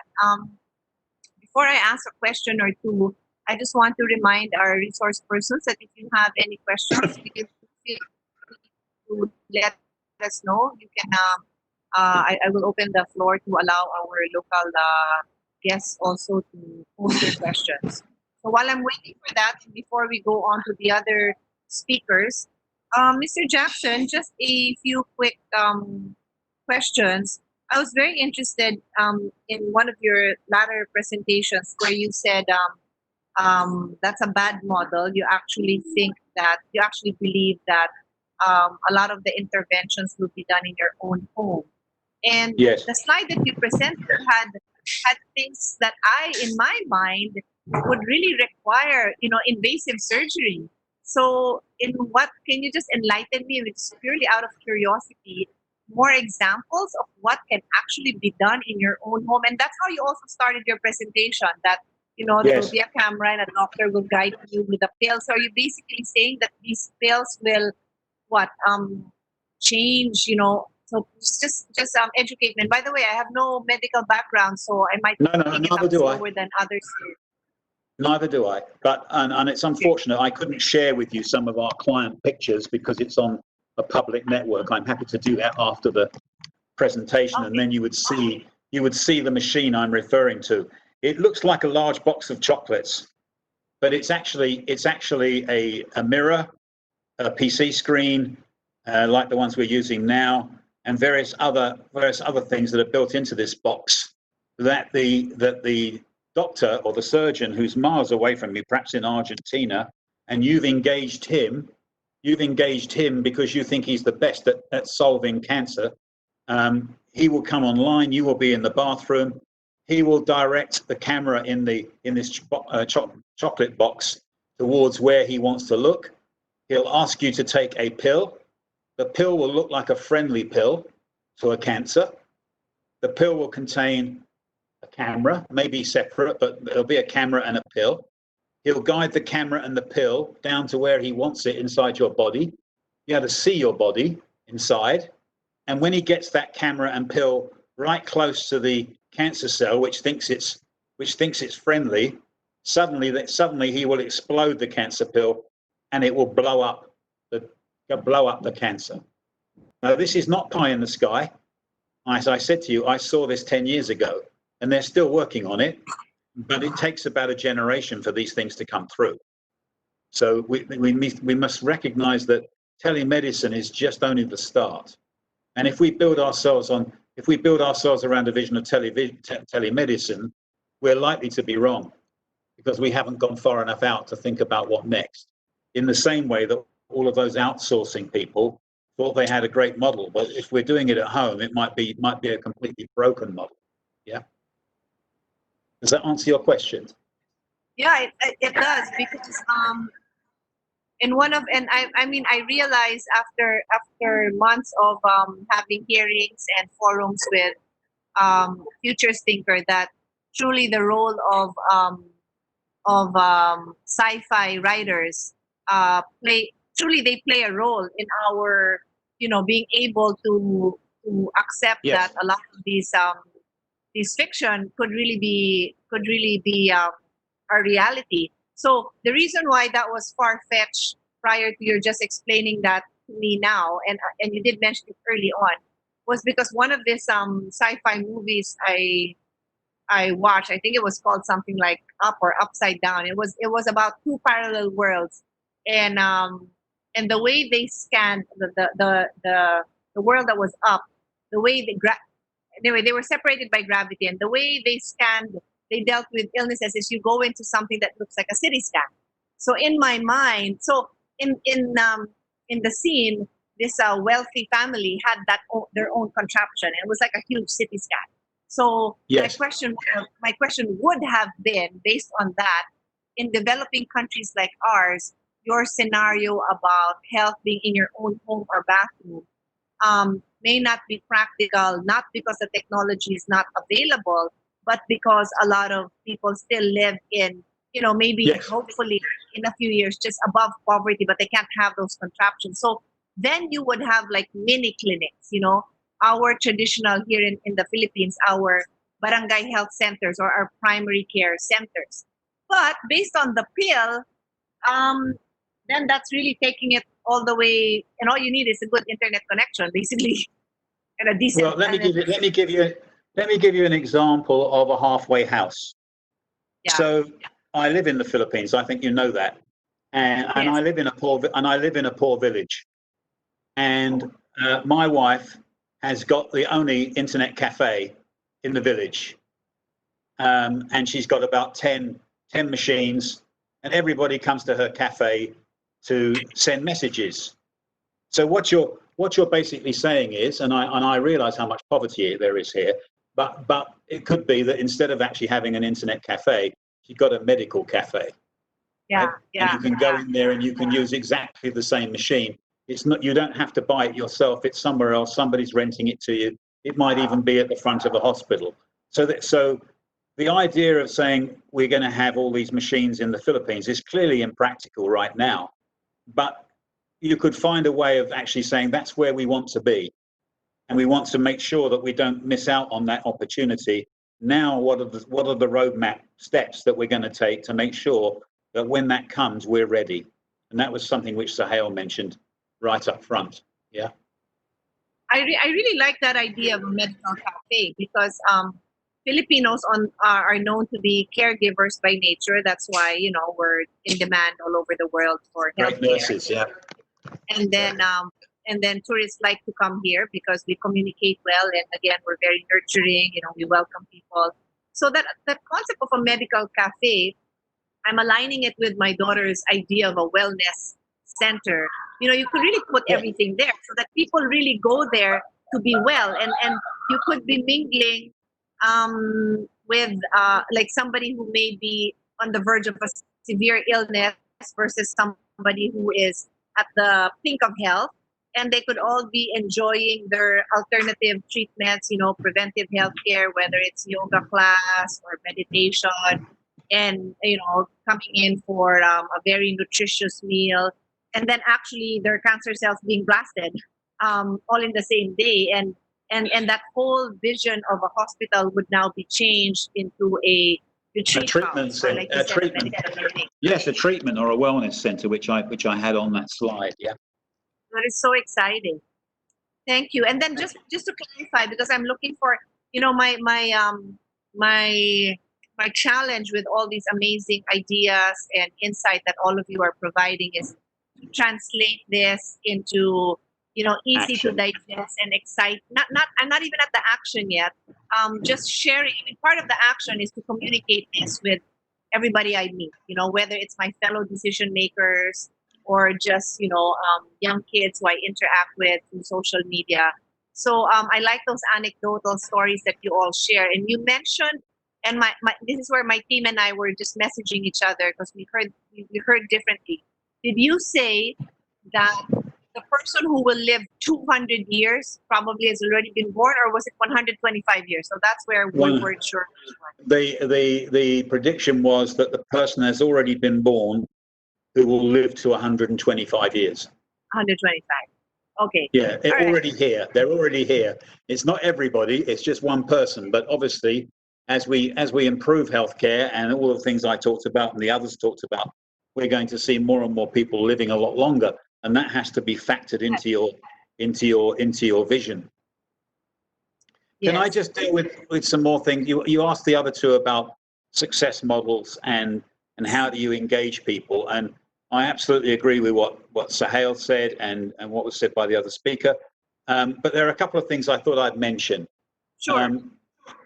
I've made many changes in big organizations as a chief executive and as a consultant. I've advised others, and this model that I have up here works very well. It was shared with me years ago by one of my favorite consultants, and what he said was, if you want to create a success, this wheel that's at the back of this thing will only turn if you have 5 things in place. So the spokes on the wheel, you first of all got to get a very inspiring, engaging, and enabling strategic direction and vision that most of your people can buy into. And as Suhail said, you can do that in several ways. I thought it wasn't either or what Suhail said, it was all of them. But you could ask all your stakeholders what they think the future holds. And I've done that many times. It's really fantastic. I haven't got time to tell you how it worked the first time and the shock I got from my post room telling me about things that the executive team didn't know about, and changed the way we thought about strategy. So I thoroughly recommend the idea of asking your staff and all your stakeholders for their input. And if you do that, you will have a really good understanding, not only of what they think is good, but also what they think is bad. And that doesn't mean to say that you have to do what they say, because you've then got some tools to be able to say, look, I know you said this, but this is a better way forward. So it's a great way to communicate. The second one, as Suhail alluded to, is I've always got my executive team to agree the strategic direction and vision from all of the material they've gathered. And once they've done that, I've said to them, I'm not going to countenance any project that doesn't take us in that direction. And it's not about a penalty or a process, but don't bring things here that are going to take us backwards or sideways. We need to know how this is going to move us forward and not in another direction. So I think that's where leadership comes in. You can't do that without defining what your culture is. And a lot of that will come from historical culture. What do we want to keep of the previous culture, and what do we want to replace some of our old culture with? That comes out of your stakeholder surveys and listening to your executive team and seeing what customers say.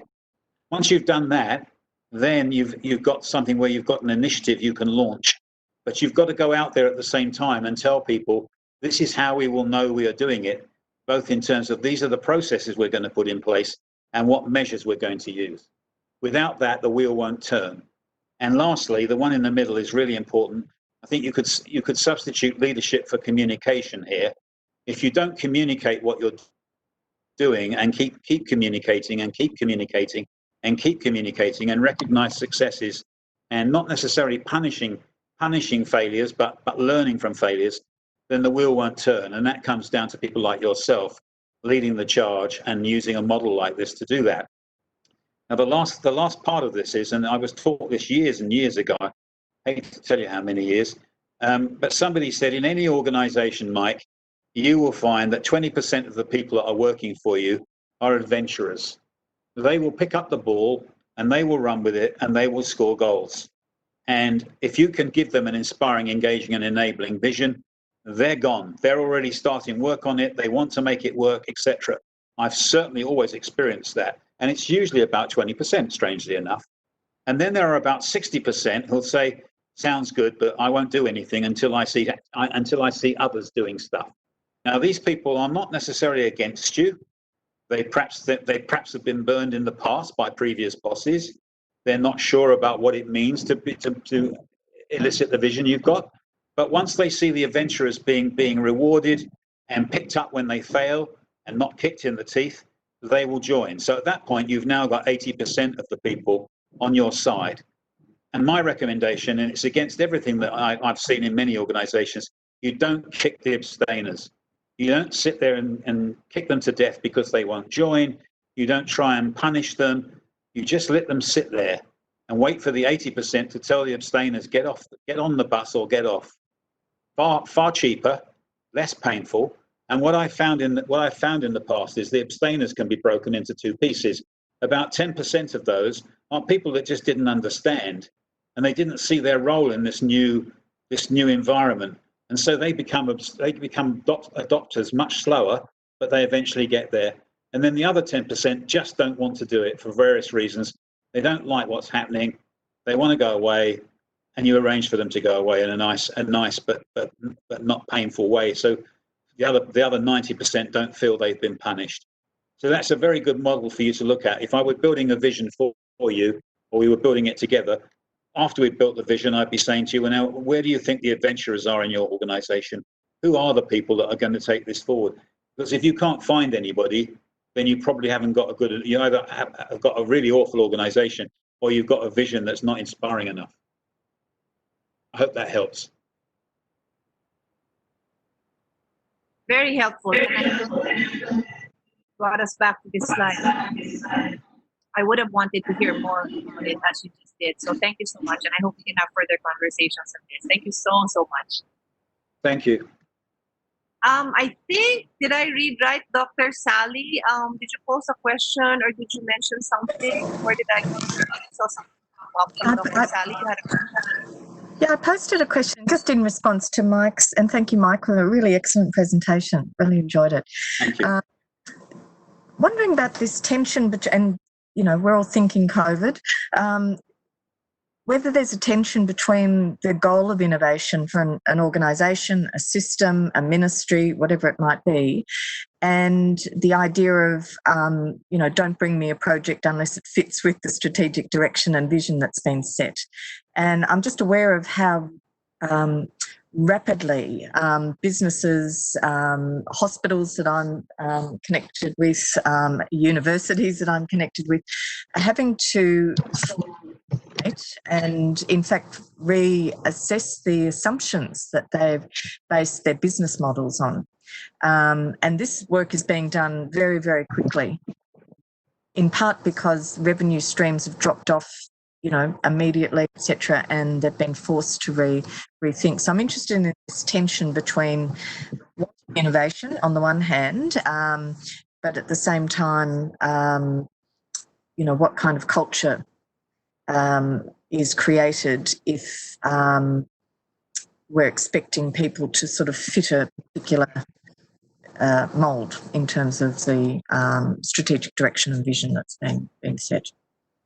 Yeah, well, can I answer that? Am I muted or? No, I can hear you. No, go ahead. Okay. I'm not a brutal person, but I have an iron fist inside a velvet glove. So you can't afford to have somebody in the business holding you back when the other nine are on side and think it's the right thing to do. And I've had people like that work for me in the past, but I've handled it sensitively, and not beaten them up in front of everybody, but had a quiet word and said, I don't think this is working. And generally they'll agree with you. They'll say, yes, it's not working. I don't really like working here. I've never liked working here, even before you worked here. And let's make a deal. And we found a way to move them out of the organization. But generally, if you've got an inspiring vision, people want to be part of it. And there's very few people that I can think of who I had to have that type of conversation with. And I can remember many people coming to me. In fact, I'm thinking one person now, she worked in the branch. She used to take money and give money. She was a teller. And she came to me bravely and she said, Mike, I don't think I can become a salesperson. And I said, well, you've not tried yet, Janet. You haven't had the sales. Yes, but I don't like selling anything. I said, we're not going to teach you sales. We're going to teach you how to be centered around the customer. 6 months later, she came back and she said, I really wanted to tell you that I've had an amazing time on the course. I love working with customers, and now I've applied to become a trainer. That's really what I'm trying to do. And that's what you should be trying to do. So she changed her life and loved it. Not everybody will, but most will, if they see that it's inspiring, if they see that they're doing a much better job for patients, if they see they're winning awards for what they're doing, if they're getting promotions, and if they're getting pay rises because they've done a great job for the patient. It's amazing.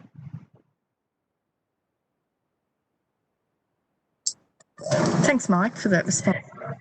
I was trying to think about the idea that maybe some of the good ideas are coming from within an organisation that might even be better, for whatever reason, than those that have been authorised through a strategic planning kind of process. When I used to work in hospitals and managing portfolios around wellness, so this was, 25 years ago or so, we thought we had fantastic vision for the organisation, which was that the hospital should be seen by the community, by the government, as a place where health can be created, and it wasn't just all about illnesses being fixed. Yeah. But that challenged the notion of what the hospital was there for, or what the people in leadership, the organisation was there for, and what they saw as success.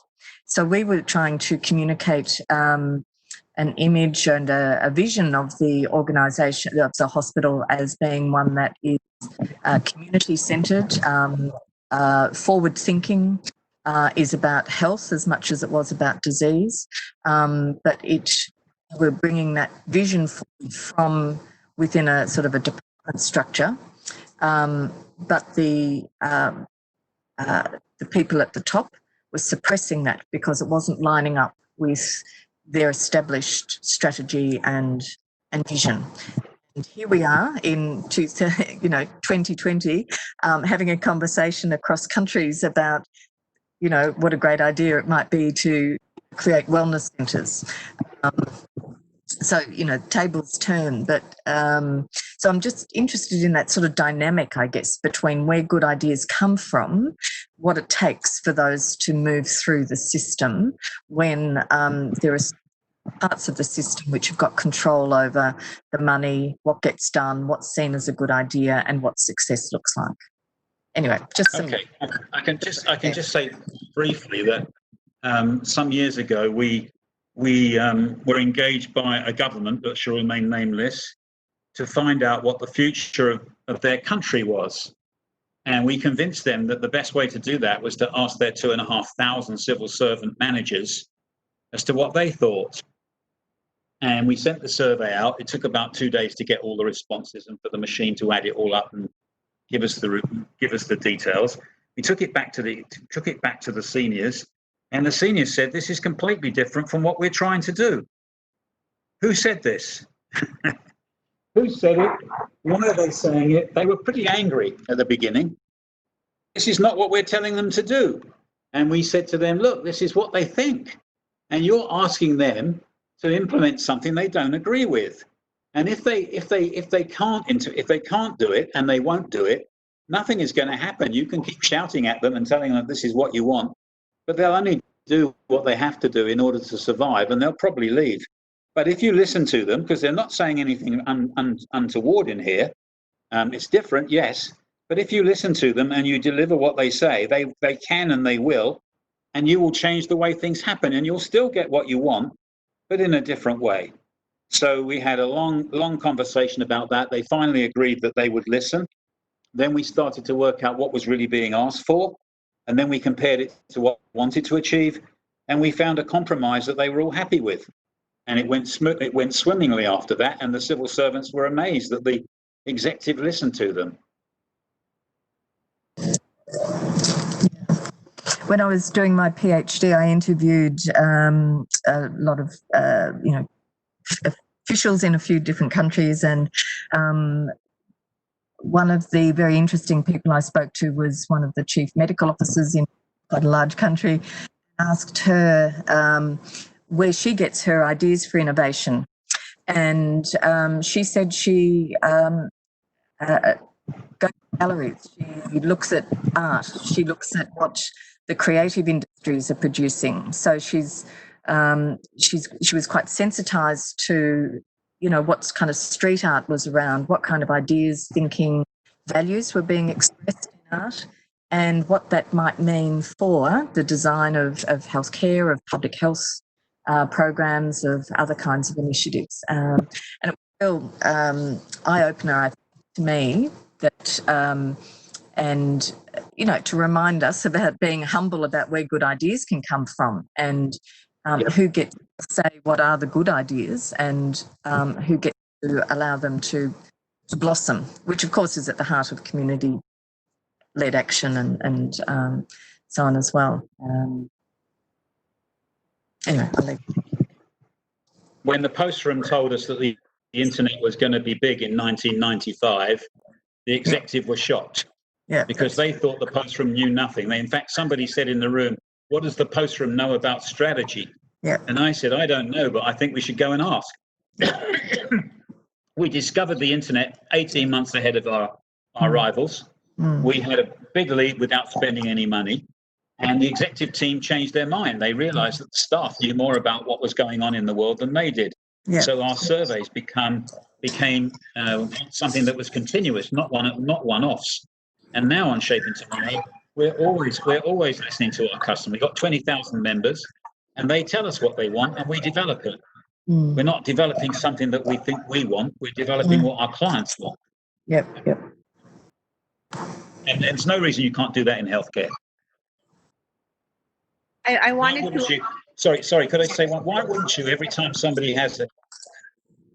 This isn't the way I used to run it when I was running a different type of organisation. But whenever a person came in my bank branch, or whenever they invested something, whenever they did a mortgage, they were asked how we'd done.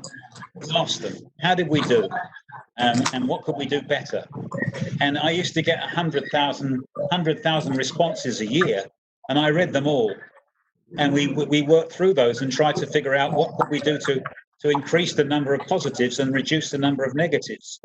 So I had a mechanism. That's what comes in that success model, a process for being able to measure customer satisfaction and then responding to that. And the staff knew that we were measuring it. They were given their particular score each month so they could see if it was going up or down. We had everybody involved in increasing customer satisfaction. And it's just beautiful. It takes all the effort from a leader to have to try and tell people what to do, because you know what the customers want. You know how the people in the front line are feeling, because you can see what the customers are saying about them, and you've got really good intelligence about what's going on. So I think I better leave it there. We've taken a lot of time over that. Yeah, thank you for that. That is exactly what I wanted to encourage, that, you know, we all learn from the experts who are present here today. I do actually have a few comments and further follow-up questions, but at this point, I would like to recognize the presence of our other guests, and nobody else will actually be delivering their presentation today. So with the remaining time we have, and I do have the time, so the floor is open for others.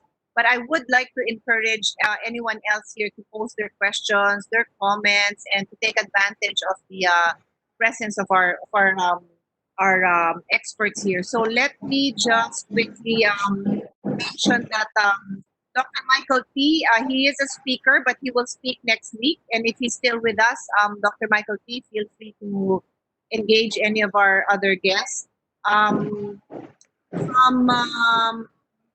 From the FDA, Ms. Lynn May Balmes is with us, and also Ms. Claudette May Verga, both from the FDA. And then from DOH, Dr. Eric Tayeb was here earlier. I'm just not sure if he's still here. And then from DOST, Yusek Brenda Nazareth Manzano. And then we also have our future thinking experts from DAT, Dr. Lizanne Perante Kalina, Dr. Reginald Gadan, and Professor Sherman. So please raise your hand or go ahead and, just so I can acknowledge if you want to post any questions, comments.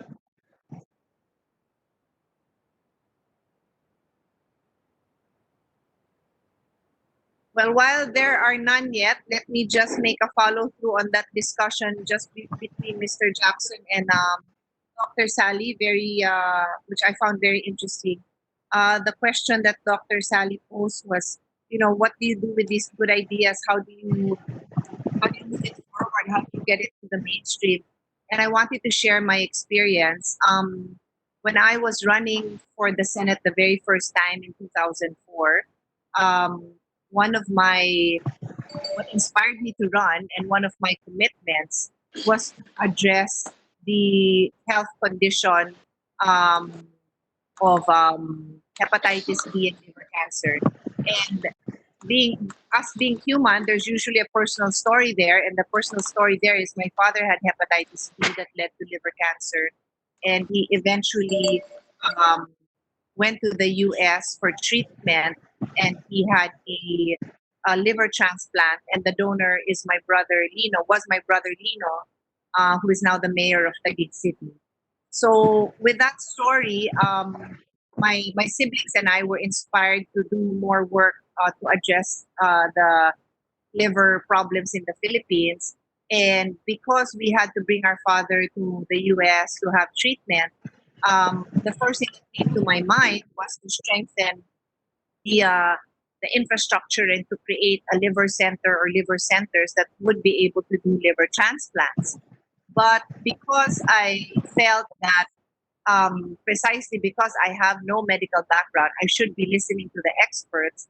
And, it didn't take very long for me to realize that the first thing to do is not to create a center that will do the liver transplant, but similar to Dr. Sahil's example, will you wait for the ambulance down there or do something up there before you go rolling down is vaccination, which is the hepatitis B vaccination. So long story short, the hepatitis B um, um, vaccination, which was already currently available in the Philippines, but the funding was about to be cut because it was at that time um, under the UNICEF program, and the Philippines was expected to pay for its own. And it was due to my intervention that it became a standard item in the budget.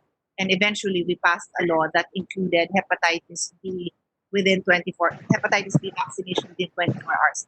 Anyway, the point of my story is I've encountered many times situations like mine where a well-meaning decision maker, again, whether it's corporate or public office, wants to push forward on a solution because they assume that that is the best solution. So without sufficient consultation and feedback on the ground, I've encountered so many situations. As of course, my background now is public service, where you have these people who are so dedicated and so passionate about their vision for something to change, but it's not well thought through. And like Dr. Sally said, great idea. Some of them are great ideas, and they find themselves in a position where they can make it happen, but there really are possibly better ideas. And that's the burden that I face as a legislator and decision maker. I try to include humility in my decision making process, but in truth, there are a lot of decisions that come my way which have not been thought through well enough, and it's difficult because a lot of people are so passionate about it, and it's hard to say, well, you know what, there's like 10 other ways you can go about that. And you need to think it through, because these people come in with this like sole objective of this being the solution. So and in healthcare, I'm actually in my mind, and I'm not going to share all the examples, but in my mind it's really healthcare that I'm thinking of. Example is, if you just look at the Senate and the House list of bills, you'll see that everybody has their different advocacy. There's like prostate cancer, breast cancer, ovarian cancer, lung cancer, and the one that will pass is the one that was lobbied early on by an efficient lawmaker, which does not necessarily mean that that is the biggest health issue that we face. But it was pushed forward more efficiently than others. So that is what those are some of the questions I have, which we can discuss with the local experts later on. But I don't know, these things to me really get out of hand sometimes because I feel like we seldom have sufficient discussions on the bigger picture. So I don't know if anyone wants to specifically comment on that, but that's my reaction to that question also that Dr. Sally had. Senator Pia, if I may pitch in, I did a number of foresight workshops with tertiary hospitals in the Philippines, and I would just like to share some of the insights that I was able to gather. We did a couple of tools and methodologies.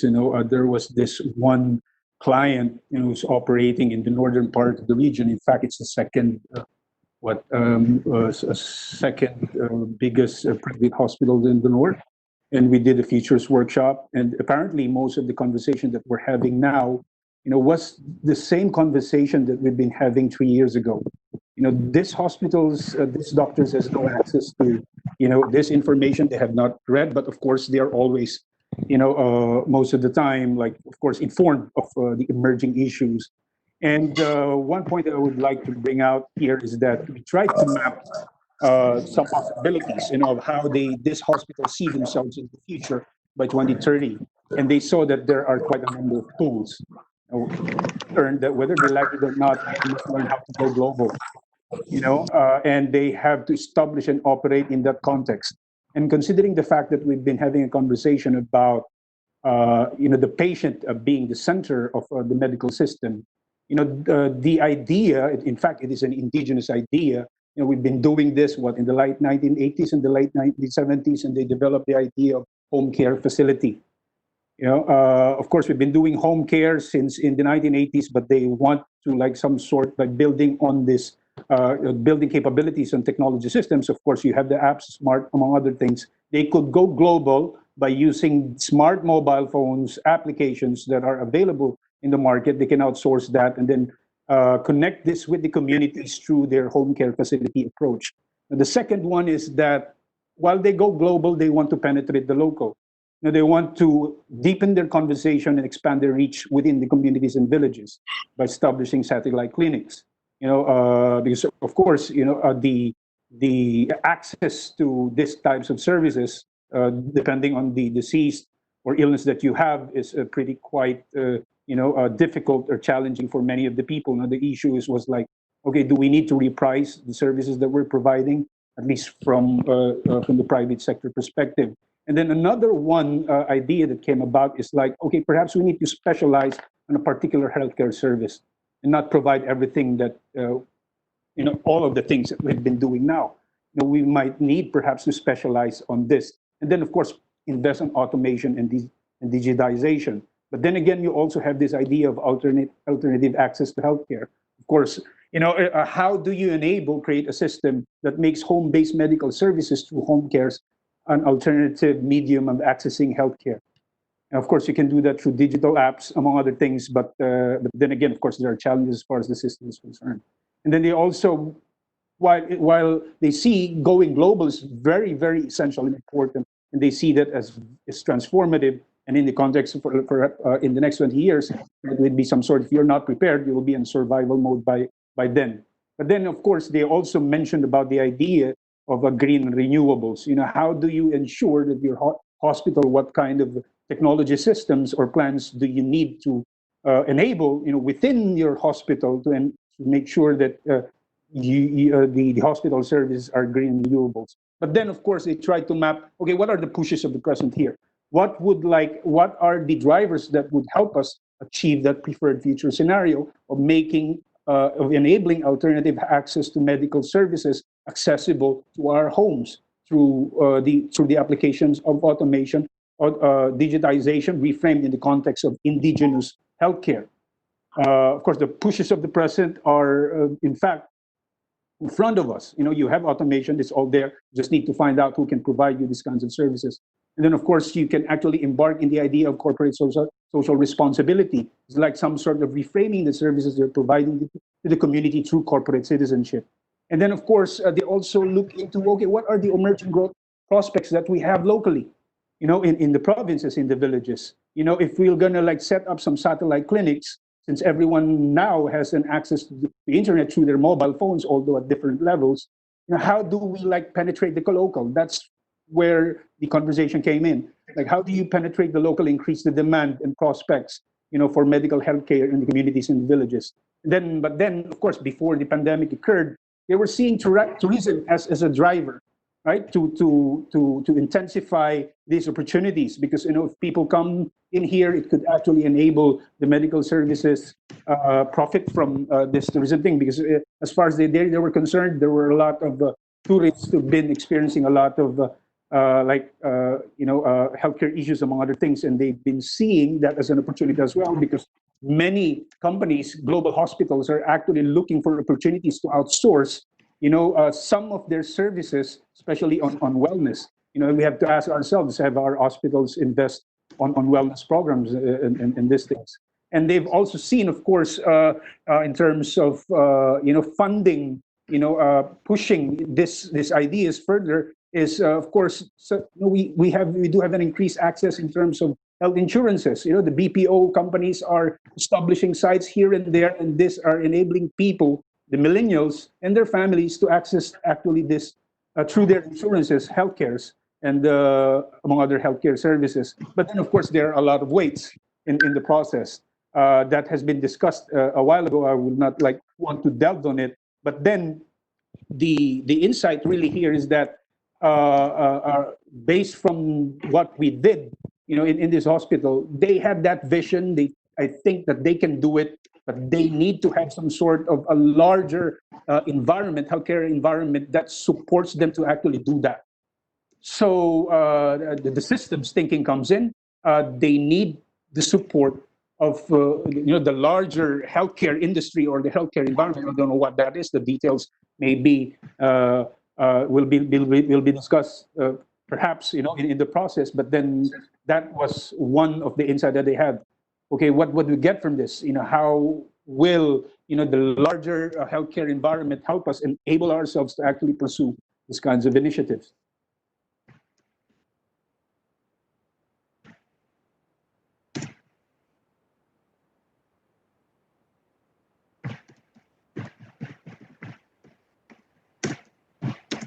Does anyone want to react?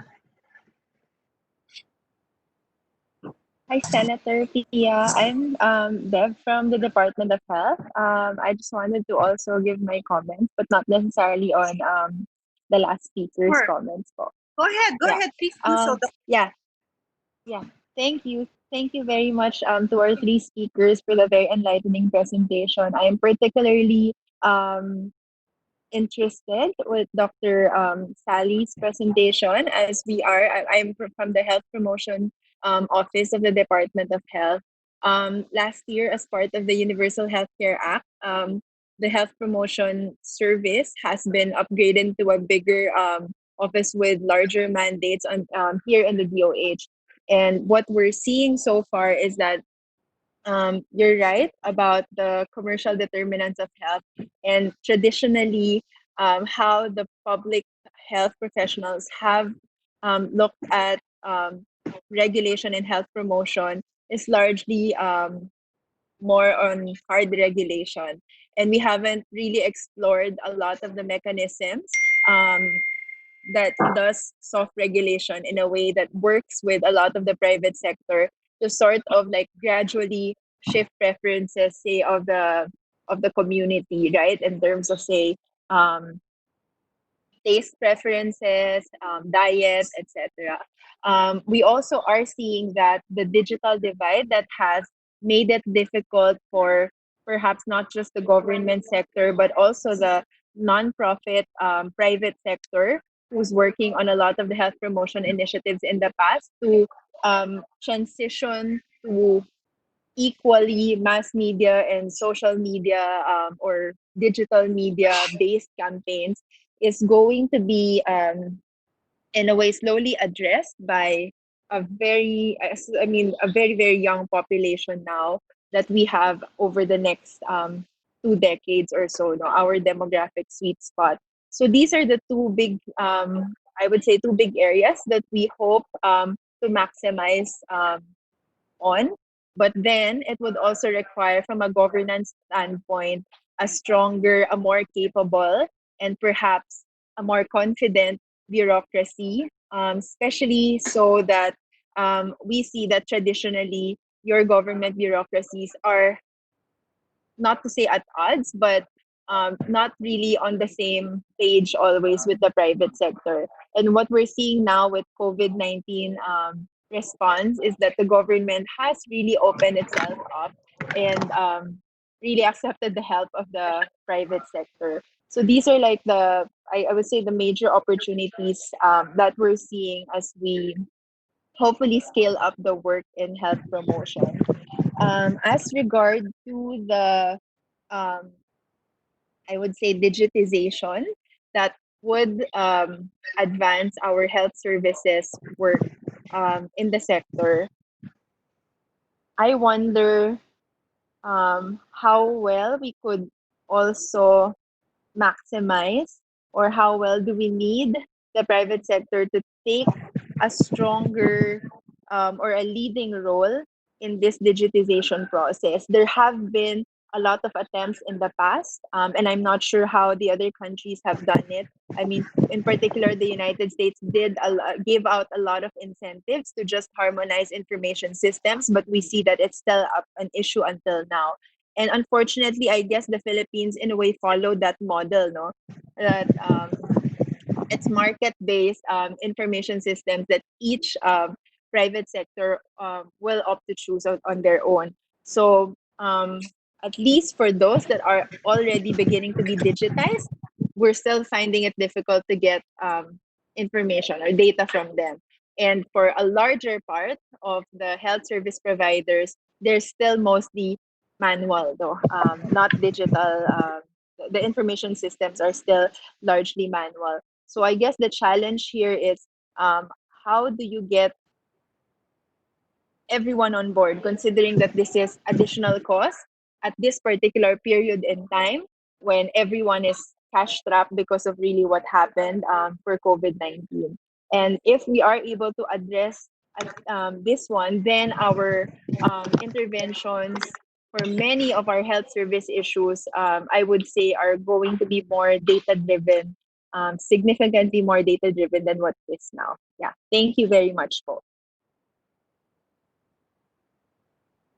Yeah, do any of our international experts want to weigh on that? I'm also curious, and I also lose sleep thinking about those things. You know, like the minute you try to impose a high standard, I'm not referring to the health sector specifically, but all across various sectors. You know, they're like, oh, that's added cost for the industry, but how, you know, we do need to move forward, and we can't do our job well if it's not data driven. So any experience, Dr. Susail, Mr. Jackson, Dr. Sally, any experience you've had in other countries on how to I can move this respond. I can respond. Can you hear me? Yes. I'll tell a story. Hopefully it will help. In my last job as CEO, I inherited a business that was on fire. It was so on fire that we had the highest costs in the industry and the highest losses in the industry. And the regulator said to me, when they appointed me to the job, they said, do you know what you're getting yourself into? And I said, yes. And they said, that's good, because it's in a real mess. You've got 90 days to get this sorted out, or we'll close you down. I had 90 days. So I went and spent 3 days walking around, talking to the staff, talking to the managers. Then I called the managers together and I said, I want you to suspend your disbelief for 15 minutes. And then I gave a pause, and then I said, I am the Pope. And I've been given a charter to build the Catholic Church chapel in Rome. And you are supposedly the best architects in the world, and I've engaged you to build it. And I said nothing more. And then one of the people said, what year is it? And I said, it's the 15th century. And he said, oh, he said, so is there anything wrong with the cathedral? I said, well, there's a big hole in it, in the roof. It's called our cost problem and our loss problem. He said, oh, I see. So then somebody said, what is the reward for us building this cathedral? And I said, people will marvel at your Sistine Chapel for hundreds of years, and they'll know that you built it, and your reward will be after you've gone, as much as it will be during the building.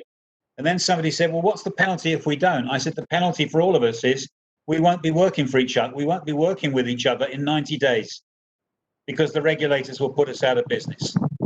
So the team said, what do we do then? I said, well, I'm asking you, what are we going to do? They said, we'll build a plan. Ah, okay, you'll build a plan. And when are you going to get this plan done? They said, well, we'll get it to you in the next month. I said, okay. And he said, but we're going to have to fight the fire. Similar to COVID, we're going to have to fight the fire. We've got no money. We've only got ourselves. We're going to have to build something new out of the ashes of the old. I said, okay, what do you need? They said, well, we need time. And we're too busy fighting the fire, which is absolutely classic. In most organizations, they just fight the fire. They never think about the future. I said, okay, so what time do you need? They said, well, we probably need a couple of days a week. In the end, we settled for 2 days every 2 weeks, and they gave up their Saturdays at no pay to come in and write their plan. So every two weeks, Friday and Saturday, we were working on the new and what we were going to look like. And on the other 9 days, we were all working on how do we solve the fire and get the place under control. So this is very important because I think we all say, oh, we have no money, we have nothing we can do. And actually, we can do loads without any money. And we can find money that's lying around that we could use for other things. So the team did that. And within about 3 months, they'd done all the things we've talked about earlier. They announced it to the staff. The staff thought it was fantastic. We suddenly had 50 volunteers helping us to build it. And we never looked back.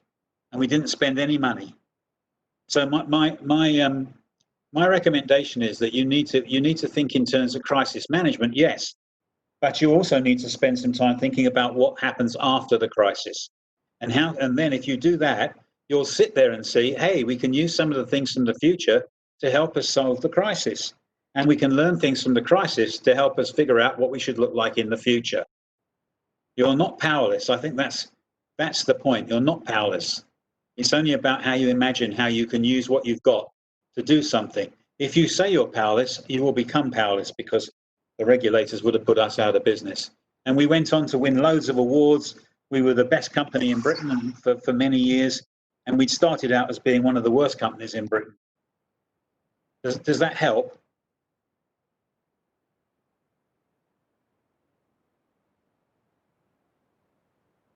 I think that was very insightful. Any other comments?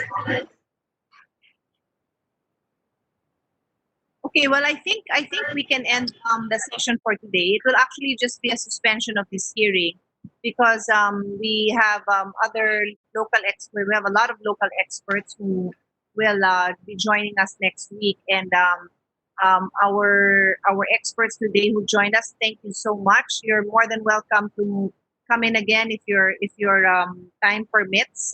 We'd love to have you interacting with us. You're all familiar with the Philippines, and your input is very much appreciated. But for now, we will suspend today's hearing, and I think we set a date.